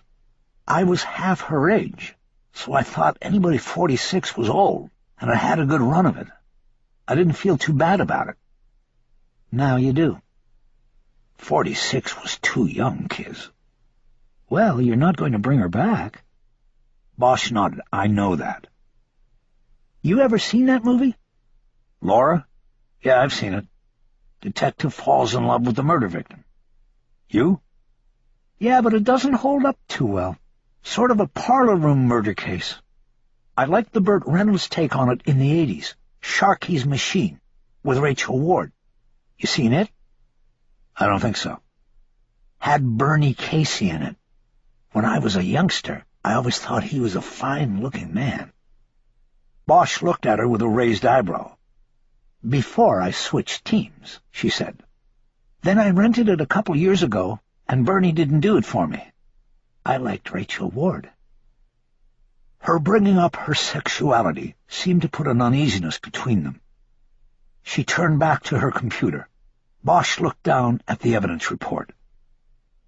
Well, we know one thing, he said after a while. We're looking for a left-handed man. She turned back to look at him. How do you know that? He put his right hand on the wall over the toilet. And? It's just like a gun, Kiz. He aimed with his left hand because he's left-handed. She shook her head dismissively. Men. She went back to work on her computer, and Bosch went back to the murder book. He wrote down the information he would need to give to the latent print section of the Scientific Investigation Division in order for a tech to look up the palm print in their files. He then asked if Ryder wanted him to pick her up a coffee or a soda from the cafeteria while he was floating around the building. She said no, and he was off. He took the murder book with him. Bosch filled out the comparison request forms and gave them to a print tech named Larkin. He was one of the older, more experienced techs. Bosch had gone to him before and knew that he would move quickly with the request. "Let's hope we hit the jackpot, Harry," Larkin said as he took the forms. It was true that there was always a sense of excitement when you put an old print into a computer and let it ride. It was like pulling the lever on a slot machine. The jackpot payoff was a match, a cold hit in police parlance. After leaving SID, Bosch went to the cafeteria for a cup of coffee and to finish reading through the murder book. He decided he could handle the constant background noise of the cafeteria better than he could the intrusive questions from his rider. He understood where his partner was coming from. She wanted to choose their cases dispassionately from the thousands that were open. Her concern was that if they went down a path in which Bosch was exorcising ghosts or choosing cases with personal attachments, they would burn out sooner rather than later. But Bosch was not as concerned. He knew that passion was a key element in any investigation. Passion was the fuel that kept his fire burning. So he purposely sought the personal connection, or short of that, the personal outrage in every case. It kept him locked in and focused. But it wasn't the Laura syndrome. It wasn't the same as falling in love with a dead woman. By no means was Bosch in love with June Wilkins. He was in love with the idea of reaching back across time and catching the man who had killed her. The killing of June Wilkins was as horrible as it was cunning. The woman was bound hands and feet with a dog collar and a leash, and then drowned in the tub. Her dog was treated to the same death. The autopsy showed no bruising or injuries on Wilkins, suggestive of a struggle. But analysis of blood and tissue samples taken during autopsy indicated that she had been drugged with a substance called ketamine hydrochloride, a veterinary sedative that acts as a paralyzing agent. It meant that it was likely that Wilkins was conscious but unable to move her muscles to fight or defend herself when she was submerged in the water in the bathtub. Analysis of the dog's blood found that the animal had been drugged with the same substance. A textbook investigation followed the murder, but it ultimately led to no arrests or the identification of a suspect. June Wilkins had lived alone. She had been divorced and had one child, a college student who went to school in Philadelphia. June worked as an assistant to a casting director in an office in a building at Hollywood and Vine, but had been on a 2-week vacation at the time of her death.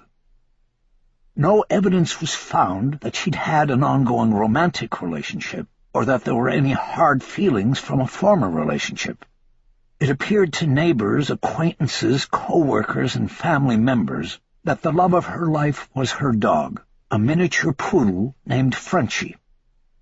The dog was also the focus of her life. He was of pure breed, and the only travel Wilkins did in the year most recent to her death had been to attend dog shows in San Diego and Las Vegas, where Frenchie competed. The second bedroom of her bungalow had been converted into a grooming salon, where ribbons from previous dog shows lined the mirrors. The original investigation was conducted by partners Joel Spiegelman and Dan Finster of Wilshire Division. They began with a wide focus on Wilkins' life, and then narrowed in on the dog. The use of the veterinary drug by the killer and the killing of the dog suggested some connection to that aspect of the victim's life. But that avenue soon hit a dead end when the detectives found no indication of a dispute or difficulty involving Wilkins in the competitive world of dog shows. They learned that Wilkins was considered a harmless novice in that world, and was neither taken seriously by her competitors nor competitive in nature herself. The detectives also learned that Frenchie, though a purebred animal, was not a champion-caliber dog, and the ribbons he took home were more often than not awarded for simply competing, not winning. The detectives changed their theory and began to consider the possibility that the killer had purposely misdirected the investigation toward the dog show angle. But what the correct angle of investigation should have been was never determined. The investigation stalled. The detectives never linked the palm print on the bathroom wall to anyone, and lacking any other solid leads, the case was pushed into the wait-and-see pile. That meant it was still on the desk, but the investigators were waiting for something to break, an anonymous tip, a confession, or even another murder of similar method. But nothing came up, and after a year it was moved off the table and into the archives to gather dust. While reading through the binder, Bosch had written down a list of names of people who had come up in the investigation. These included family members, neighbors, and co-workers of the victim, as well as acquaintances she encountered through veterinary services and the dog shows she attended. In most cases, Spiegelman and Finster had asked for birth dates, addresses, and even social security numbers while conducting their interviews. It was standard operating procedure. Their thoroughness back then would now help Bosch when he ran every name from the list through the crime computer. When finished reading, Bosch closed the murder book and looked at his list. He had collected 36 names to run through the computer. He knew he had the names and the palm print, and that was about it. He could also run ketamine hydrochloride through the computer to see if it had come up in any other investigations since 1972.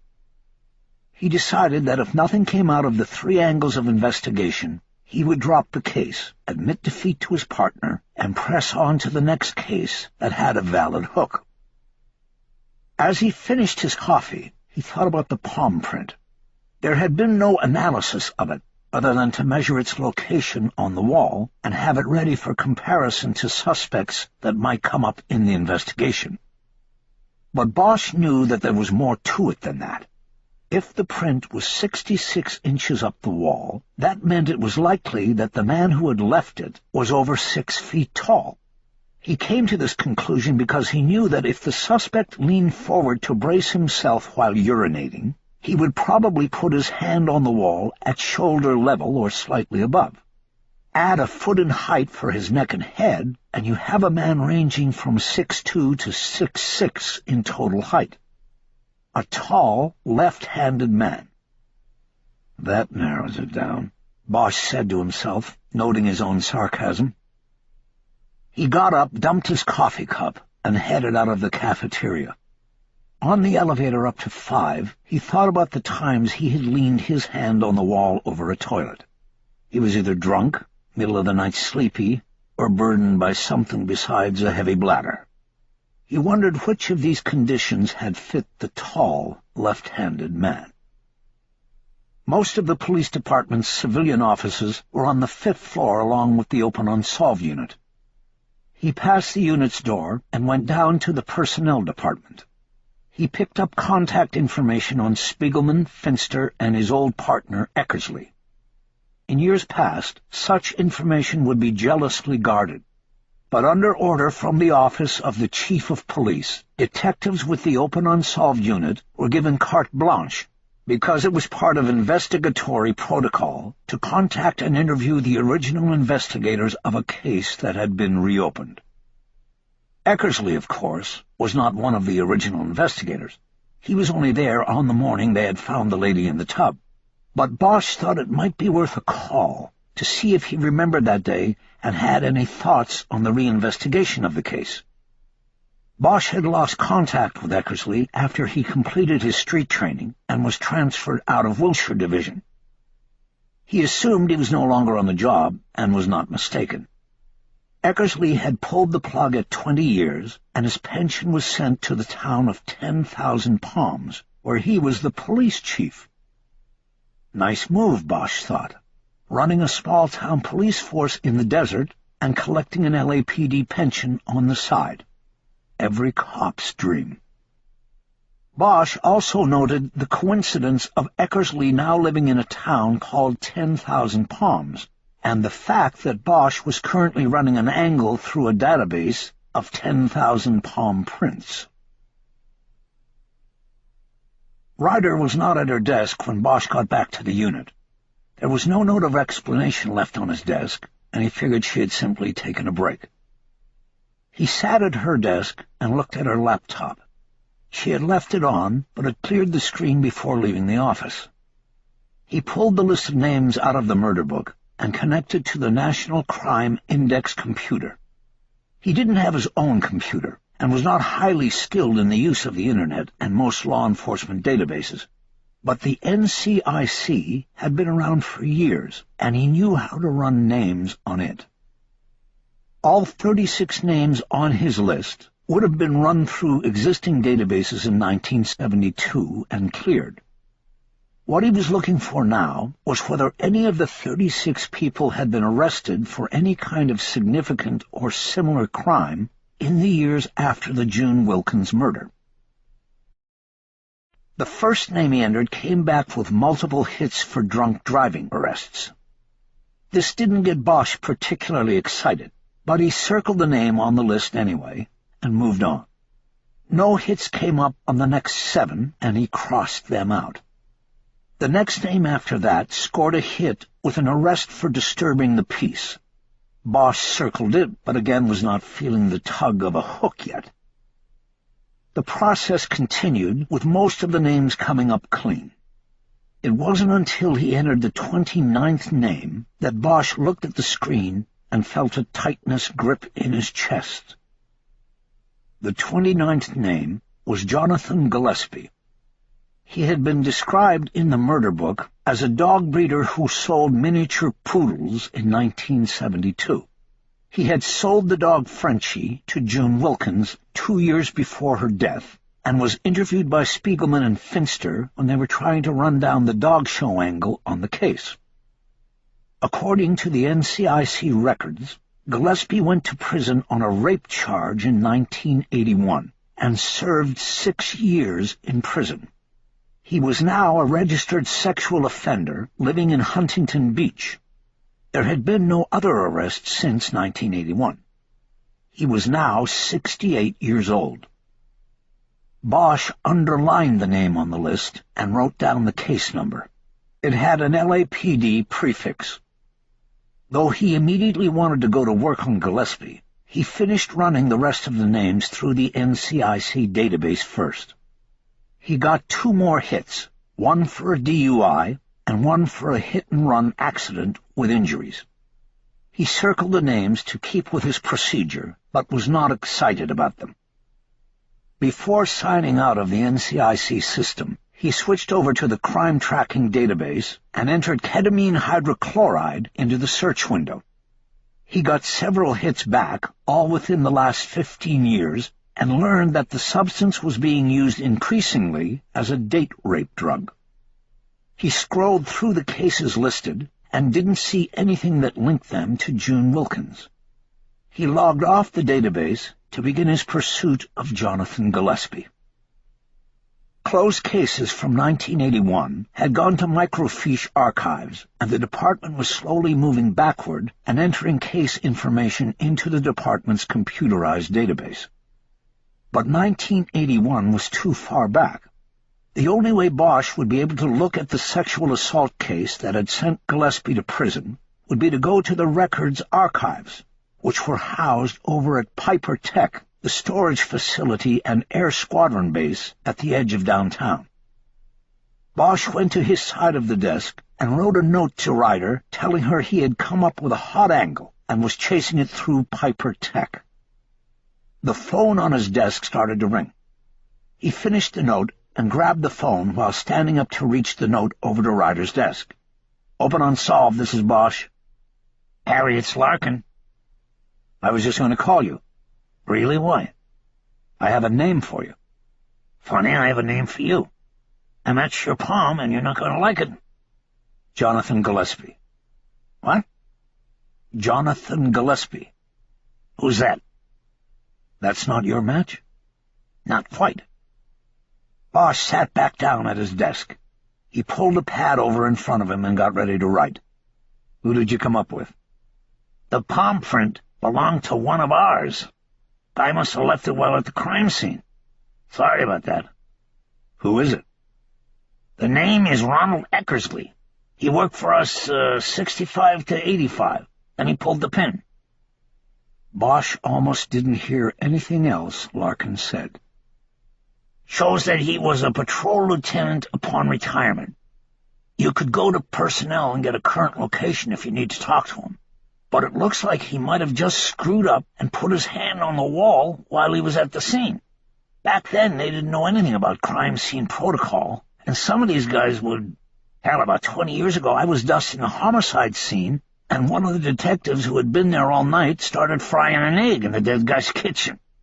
He said he ain't gonna miss it, and I'm goddamn starved. You believe that? So no matter how hard you drill into them not to touch..." "Thanks, Larkin," Bosch said. "I've got to go." Bosch hung up, grabbed the note off Ryder's desk, and crumpled it in his hand. He took his cell phone off his belt and called Ryder's cell number. She answered right away. "Where are you?" Bosch asked. "Having a coffee." "You want to take a ride?" "I've got the case summary to finish." "Ride where?" 10,000 Palms. "Harry, that's not a ride, that's a journey. That's at least 90 minutes each way." "Get me a coffee for the road. I'll be right down." He hung up before she could protest. On the drive out, Bosch told Ryder about the moves he had made with the case and how the print had come back to his old partner. He then recounted the morning he and Eckersley had found the lady in the tub. Ryder listened without interrupting. Then she had only one question at the end. "This is important, Harry," she said. "You are dealing with your own memory, and you know from case experience how faulty memories can be. We're talking 33 years ago. Are you sure there wasn't a moment when Eckersley could have put his hand on the wall?" "Yeah, like he might have leaned against the wall and taken a leak while I didn't notice." "I'm not talking about taking a leak. Could he have leaned against the wall when you found the body? Like he got grossed out or sick and leaned against the wall for sport?" "No, Kiz. I was in that room the whole time he was. He said, 'Let's get out of here,' and he was the first one out. He did not go back in. We called in the detectives and then stood outside keeping the neighbors away when everybody showed up. 33 years is a long time, Harry. Bosch waited a moment before responding. I know this sounds sad and sick, but your first DB is like your first love. You remember the details. Plus, he didn't finish. Plus what? Plus, my mother was murdered when I was a kid. I think it's why I became a cop. So finding that woman my second day on the job was sort of like finding my mother. I can't explain it. But what I can tell you is that I remember being in that house like it was yesterday, and Eckersley never touched a thing in there, let alone put his hand on the wall over the toilet. Now she was silent for a long moment before responding. Okay, Harry. 10,000 Palms was on the outskirts of Joshua Tree. They made good time and pulled into the visitor parking space in front of the tiny police station shortly before 1. They had worked out how they would handle Eckersley in the last half hour of the drive. They went in and asked a woman who was sitting behind a front counter if they could speak with Eckersley. They flashed the gold and told her they were from the Open Unsolved unit.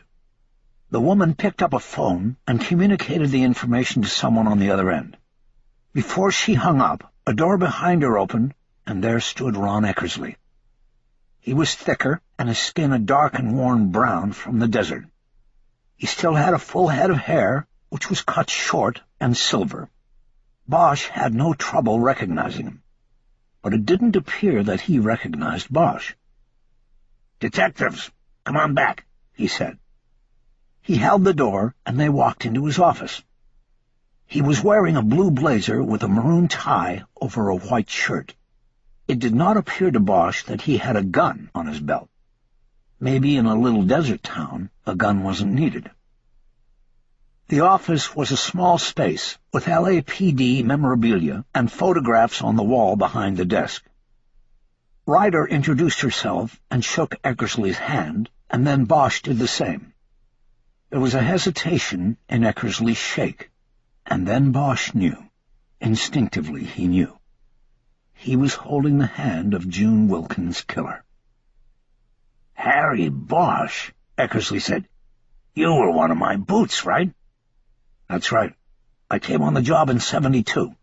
We rode Wilshire Patrol for 9 months. Imagine that, one of my boots coming back to see me." "Actually, we want to talk to you about a case from 72, Ryder said. As planned, she took the lead. They took seats, and Bosch once again tried to determine if Eckersley was armed. There was no telltale bulge beneath the blazer. Ryder explained the case to Eckersley and reminded him that he and Bosch had been the patrol officers who discovered the body. She asked if he remembered the case at all. Eckersley leaned back in his desk chair, his jacket falling to his sides and revealing no holster or weapon on his belt. He looked for an answer on the ceiling. Finding nothing, he leaned forward and shook his head.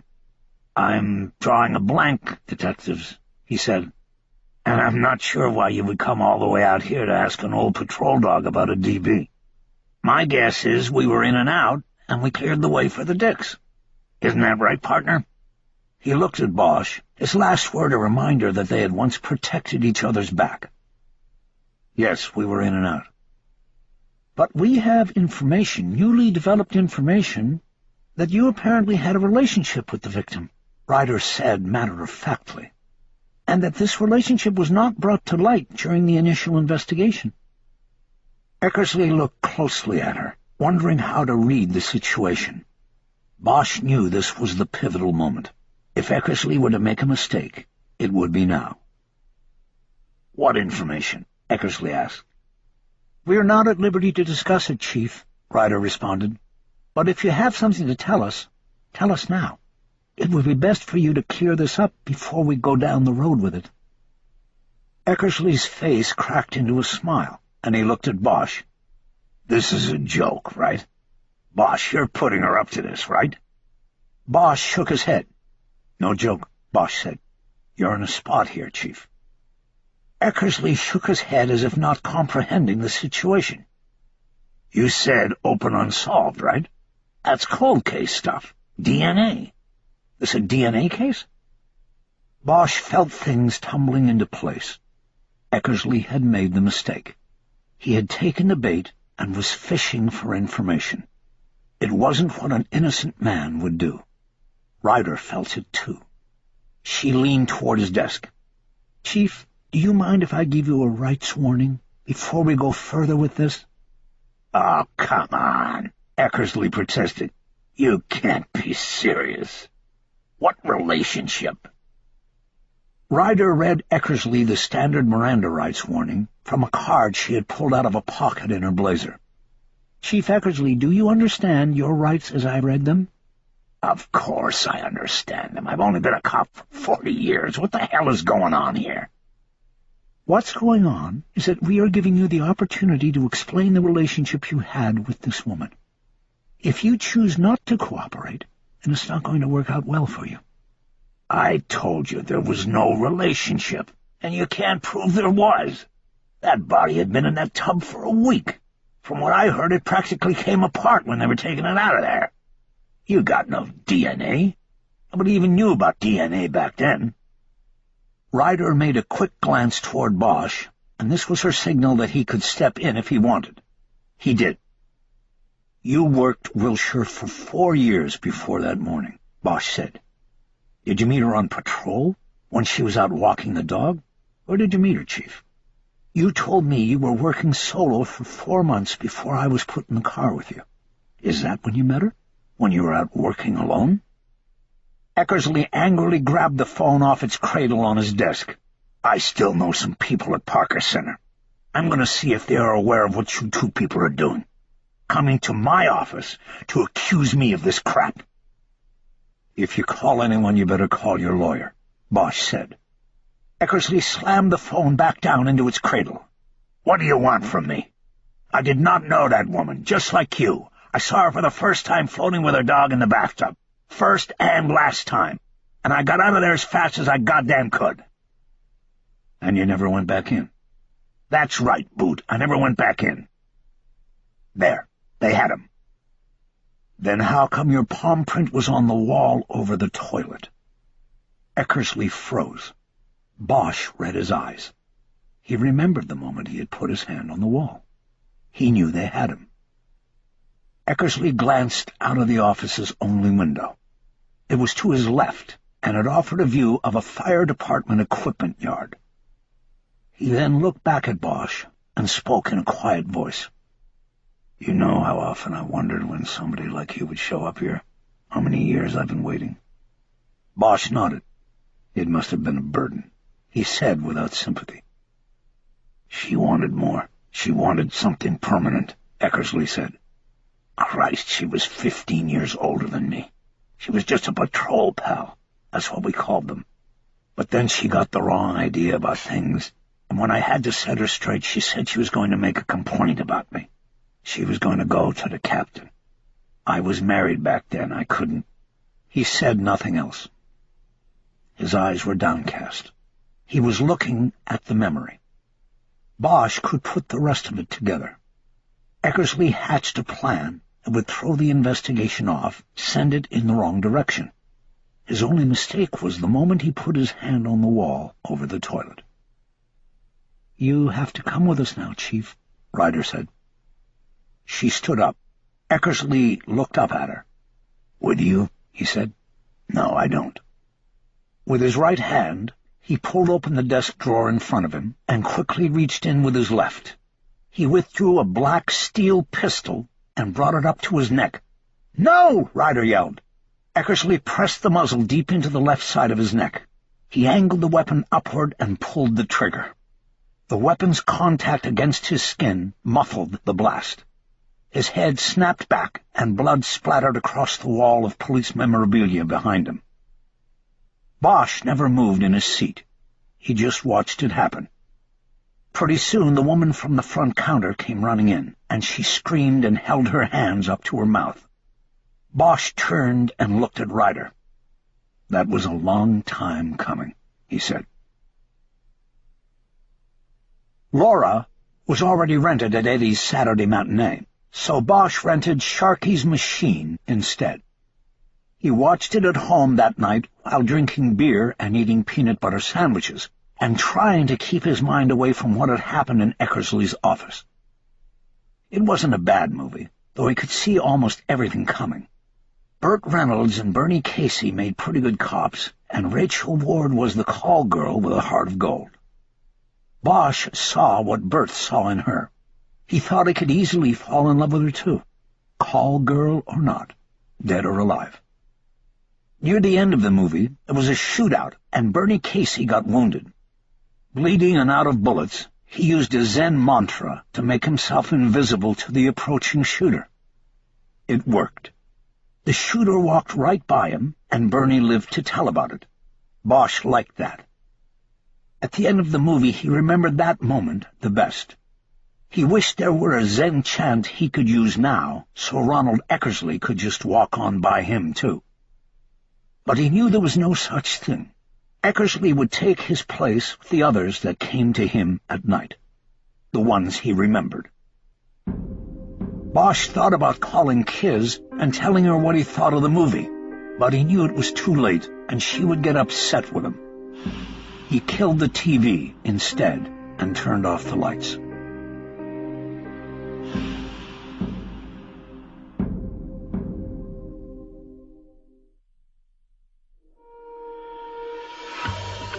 This has been an Hachette audio production of Angle of Investigation, written by Michael Connelly, read by Len Cariou.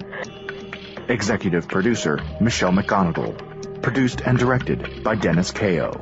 Post-production by Jennifer Nix and John Kovarek. Angle of Investigation is also available in print and as an ebook from Little Brown & Company, a division of Hachette Book Group. Text copyright 2011 by Hieronymus Incorporated. Audio production copyright 2011 by Hachette Audio. All rights reserved. Except as permitted under the U.S. Copyright Act of 1976.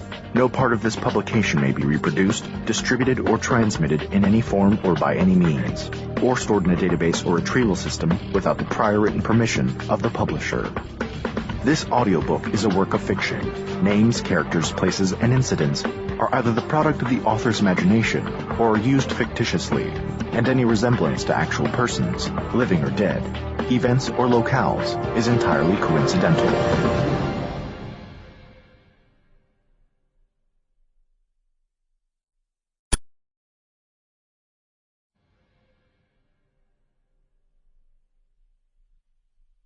The following is an excerpt from the opening pages of The Drop.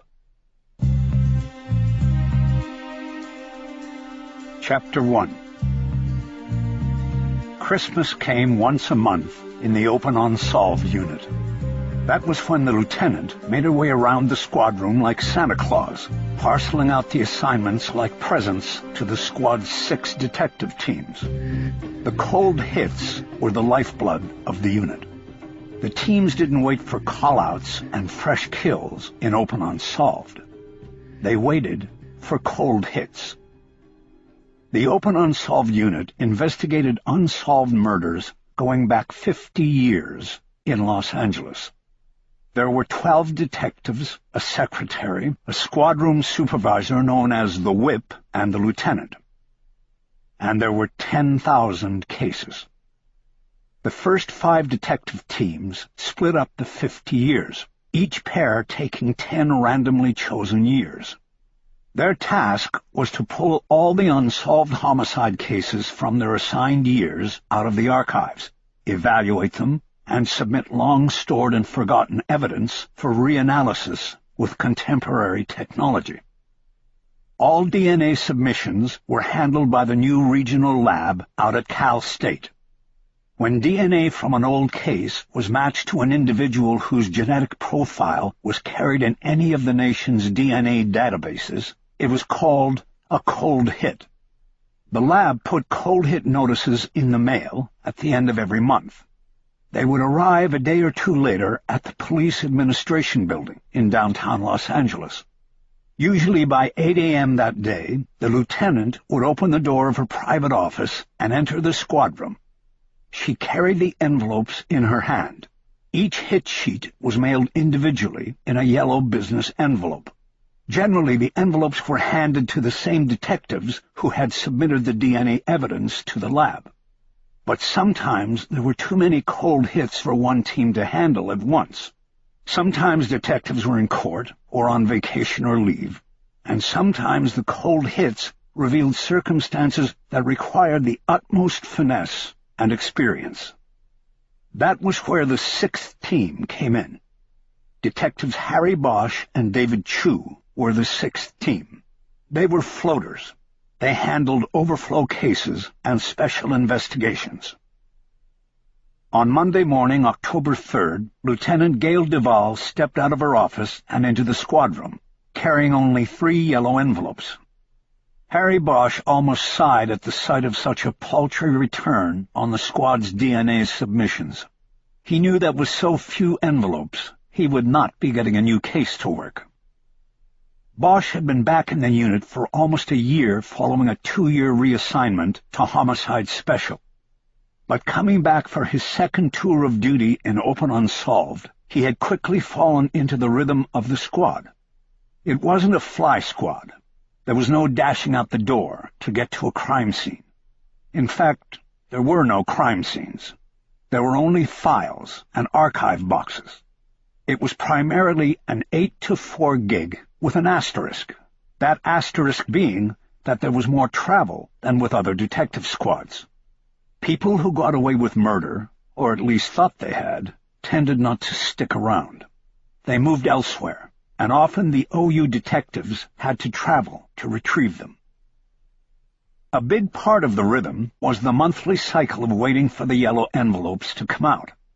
Sometimes Bosch found it hard to sleep during the nights leading up to Christmas. He never took time off during the first week of the month, and never came to work late if there was a chance that the yellow envelopes were in. Even his teenage daughter noticed his monthly cycle of anticipation and agitation, and had likened it to a menstrual cycle. Bosch didn't see the humor in this, and was embarrassed when she brought it up. Now his disappointment at the sight of so few envelopes in the lieutenant's hand was something palpable in his throat. He wanted a new case. He needed a new case. He needed to see the look on the killer's face when he knocked on the door and showed his badge, the embodiment of unexpected justice come calling after so many years. It was addictive, and Bosch was craving it now. The lieutenant handed the first envelope to Rick Jackson. He and his partner, Rich Bengston, were solid investigators who had been with the unit since its inception. Bosch had no complaint there. The next envelope was placed on an empty desk belonging to Teddy Baker. She and her partner, Greg Keogh, were on their way back from a pickup in Tampa, Florida, an airline pilot who had been connected through fingerprints to the 1991 strangulation of a flight attendant in Brentwood. Bosch was about to suggest to the lieutenant that Baker and Keogh might have their hands full with the Brentwood case, and that the envelope should be given to another team, namely his, when the lieutenant looked at him and used the last remaining envelope to beckon him to her office. "Can you guys step in for a minute? You too, Tim?" Tim Marcia was the squad whip, the Detective 3 who handled mostly supervisory and fill-in duties in the squad. He mentored the young detectives and made sure the old ones, like Jackson and Bosch, didn't get lazy. Bosch was up out of his seat before the lieutenant had finished her question. He headed toward the lieutenant's office with Chu and Marcia trailing behind. "Close the door," Duvall said. "Sit down." Duvall had a corner office with windows that looked across Spring Street at the Los Angeles Times building. Paranoid that reporters were watching from the newsroom across the way, Duvall kept her blinds permanently closed. It made the office dim and cave-like. Bosch and Chu took the 2 seats positioned in front of the lieutenant's desk. Marcia followed them in, moved to the side of Duvall's desk, and leaned against an old evidence safe. "I want you two to handle this hit," she said, proffering the yellow envelope to Bosch. There's something wrong there, and I want you to keep quiet about it until you find out what it is. Keep Tim in the loop, but keep it low-key." The envelope had already been opened. Chu leaned over to look as Harry opened the flap and pulled out the hit sheet. It listed the case number for which DNA evidence had been submitted, plus the name, age, last known address, and criminal history of the person whose genetic profile matched it. Bosch first noticed that the case number had an 89 prefix, meaning it was a case from 1989. There were no details about the crime, just the year. But Bosch knew that 1989 cases belonged to the team of Ross Schuler and Adriana Dolan. He knew this because 1989 had been a busy year for him, working murders for the Homicide Special Team, and he had recently checked on one of his own unsolved cases, learning that jurisdiction over cases from that year belonged to Schuler and Dolan. They were known in the unit as the Kids. They were young, passionate, and very skillful investigators, but between them, they had less than 8 years' experience working homicides.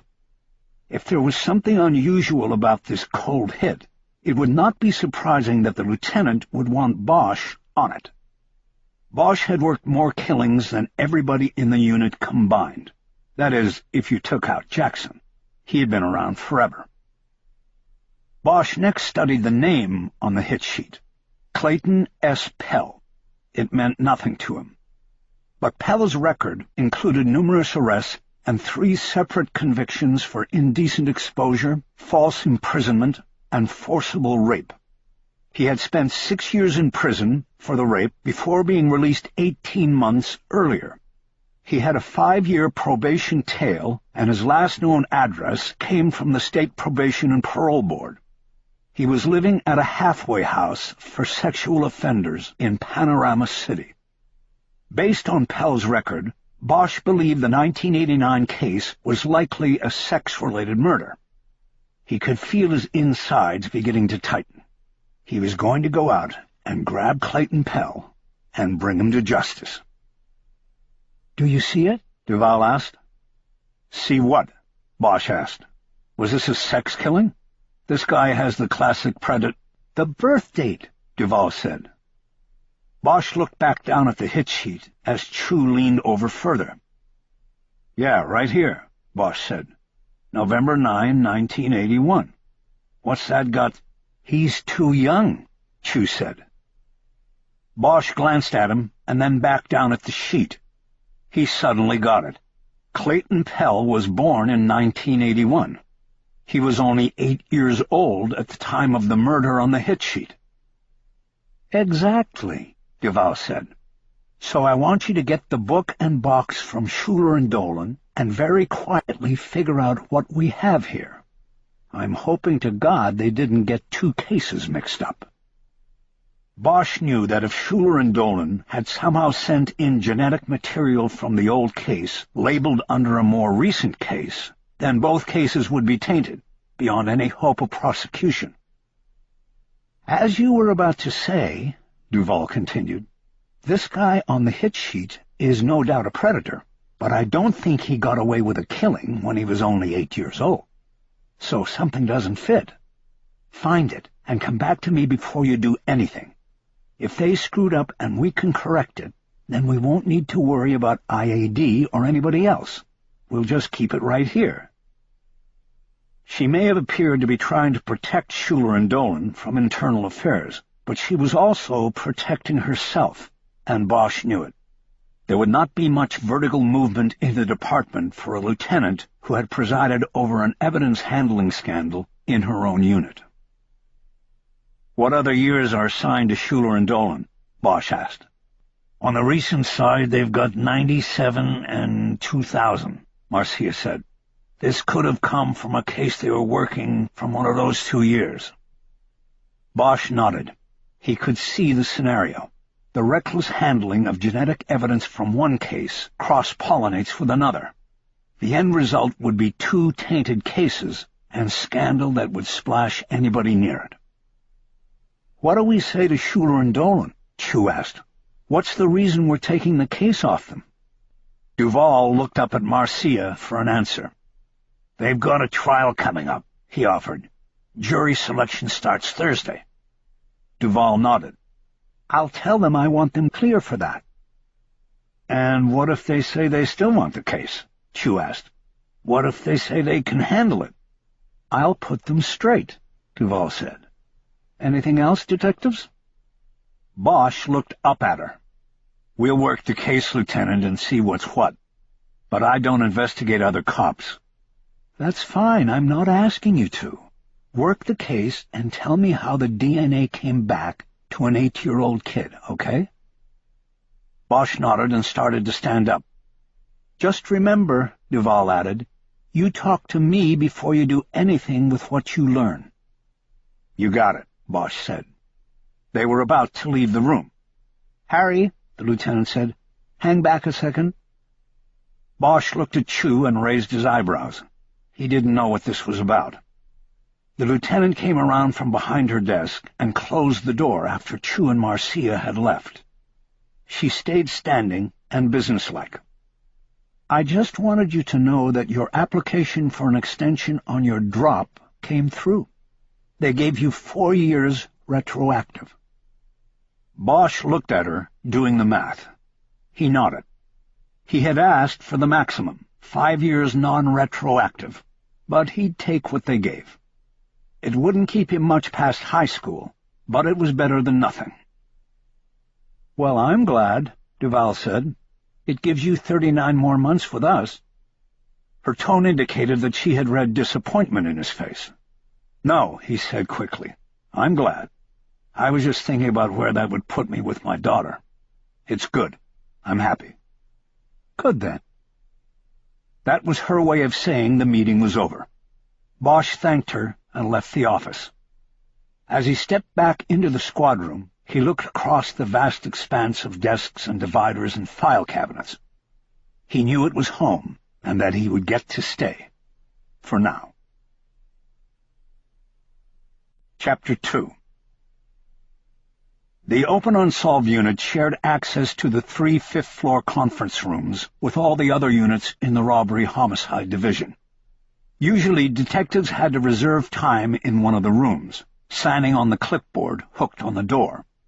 But this early on a Monday, all of them were open, and Bosch, Chu, Schuler, and Dolan commandeered the smallest room without making a reservation. They brought with them the murder book and the small archival evidence box from the 1989 case.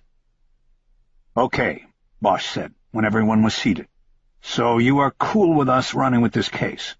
If you're not, we can go back to the lieutenant and say you really want to work it." "No, it's okay," Schuler said. "We're both involved in the trial, so it's better this way. It's our first case in the unit, and we want to see it through to that guilty verdict."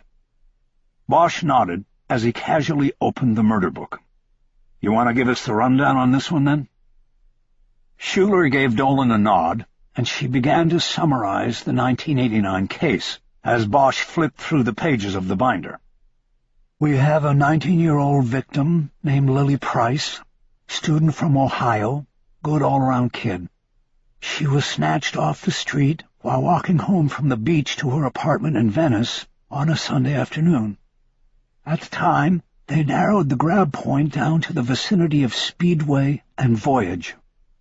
Price lived on Voyage with 3 roommates. 1 was with her on the beach, and 2 were in the apartment. She disappeared between those 2 points. She said she was going back to use the bathroom, and she never made it." "She left her towel and a Walkman on the beach," Schuler said. "Sunscreen. So it was clear she was intending to come back. She never did. And her 2 roommates in the apartment said she never showed up there either." "Her body was found the next morning on the rocks down at the cut," Dolan said. "She was naked and had been raped and strangled. Her clothes were never found. The ligature was removed." Bosch flipped through several plastic pages containing faded Polaroid shots of the crime scene. Looking at the victim, he couldn't help but think of his own daughter, who at 15 had a full life in front of her. There had been a time when looking at photos like this fueled him, gave him the fire he needed to be relentless. But since Maddie had come to live with him, it was increasingly difficult for him to look at victims. It didn't stop him from building the fire, however. "Where did the DNA come from?" he asked. "Semen?" "No, the killer used a condom or didn't ejaculate," Dolan said. "No semen." "It came from a small smear of blood," Schuler said. "It was found on her neck, right below the right ear. She had no wounds in that area. It was assumed that it had come from the killer, that he had been cut, or maybe was already bleeding. It was just a drop, a smear, really. She was strangled with a ligature. If she was strangled from behind, then his hand could have been against her neck there. If there was a cut on his hand—" "Transfer deposit," Chu said. "Exactly." Bosch found the Polaroid that showed the victim's neck and the smear of blood. The photo was washed out by time, and he could barely see the blood. A ruler had been placed on the girl's neck so that the blood smear could be measured in the photo. It was less than an inch long. "So this blood was collected and stored," he said, a statement meant to draw further explanation. "Yes," Schuler said. "Because it was a smear, it was swabbed. Back then they typed it, O positive. The swab was stored in a tube, and we found it still in property when we pulled the case. The blood had turned to powder." He tapped the top of the archive box with a pen. Bosch's phone started to vibrate in his pocket.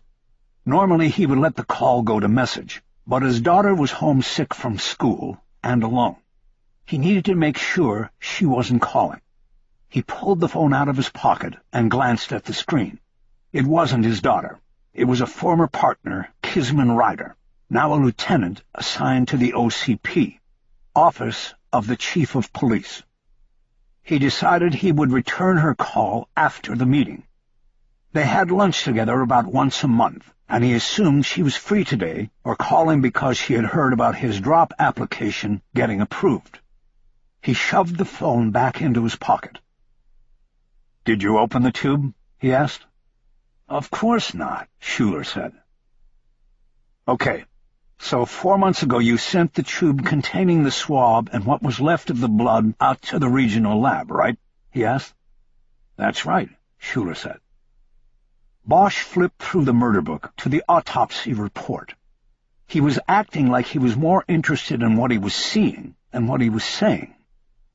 "And at that time, did you submit anything else to the lab?" "From the Price case?" Dolan asked. "No, that was the only biological evidence they came up with back at the time." Bosch nodded, hoping she would keep talking. "But back then, it didn't lead to anything," she said. "They never came up with a suspect. Who'd they come up with on the cold hit?" "We'll get to that in a second," Bosch said. "What I meant was, did you submit to the lab from any other cases you were working? Or was this all you had going?" "No, that was it," Schuler said, his eyes squinting in suspicion. "What's going on here, Harry?" Bosch reached into his inside coat pocket and pulled out the hit sheet. He slid it across the table to Schuler. "The hit comes back to a sexual predator who would look real good for this except for one thing." Schuler unfolded the sheet, and he and Dolan leaned together to read it, just as Bosch and Chu had earlier. "What's that?" Dolan said, not picking up on the significance of the birth date yet. "This guy looks perfect." "He's perfect now," Bosch said, "but back then, he was only 8 years old." "You're kidding," Dolan said. "What the fuck?" Schuler added. Dolan pulled the sheet away from her partner, as if to see it clearer, and to double-check the birth date. Schuler leaned back and looked at Bosch with those suspicious eyes. "So you think we fucked up and mixed up cases," he said. "Nope," Bosch said. "The lieutenant asked us to check out the possibility, but I don't see any fuck-up on this end." "So it happened at the lab," Schuler said. "Do you realize that if they screwed things up at Regional, every defense lawyer in the county is going to be able to raise doubt about DNA matches that come out of there.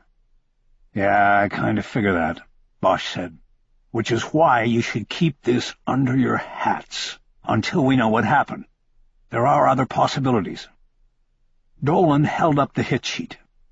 Yeah, what if there is no fuck-up anywhere in the line? What if it's really this kid's blood on that dead girl? An 8-year-old boy snatches a 19-year-old girl off the street, rapes and strangles her, and dumps the body 4 blocks away? Chu asked. Never happened.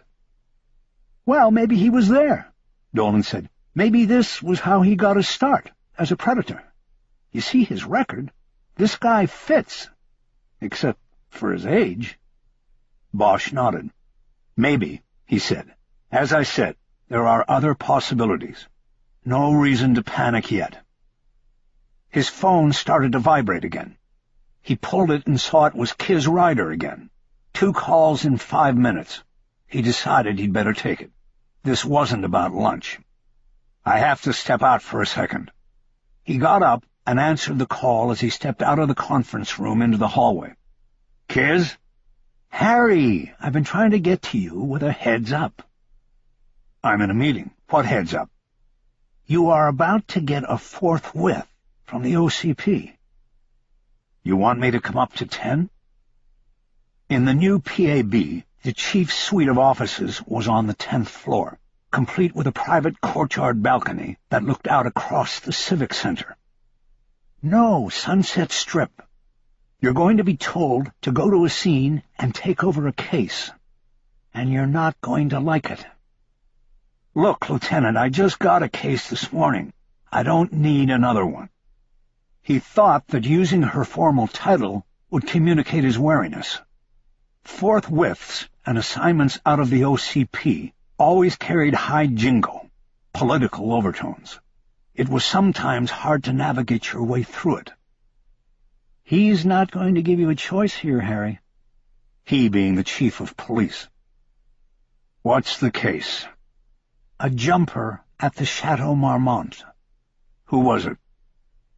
Harry, I think you should wait for the chief to call you. I just wanted to...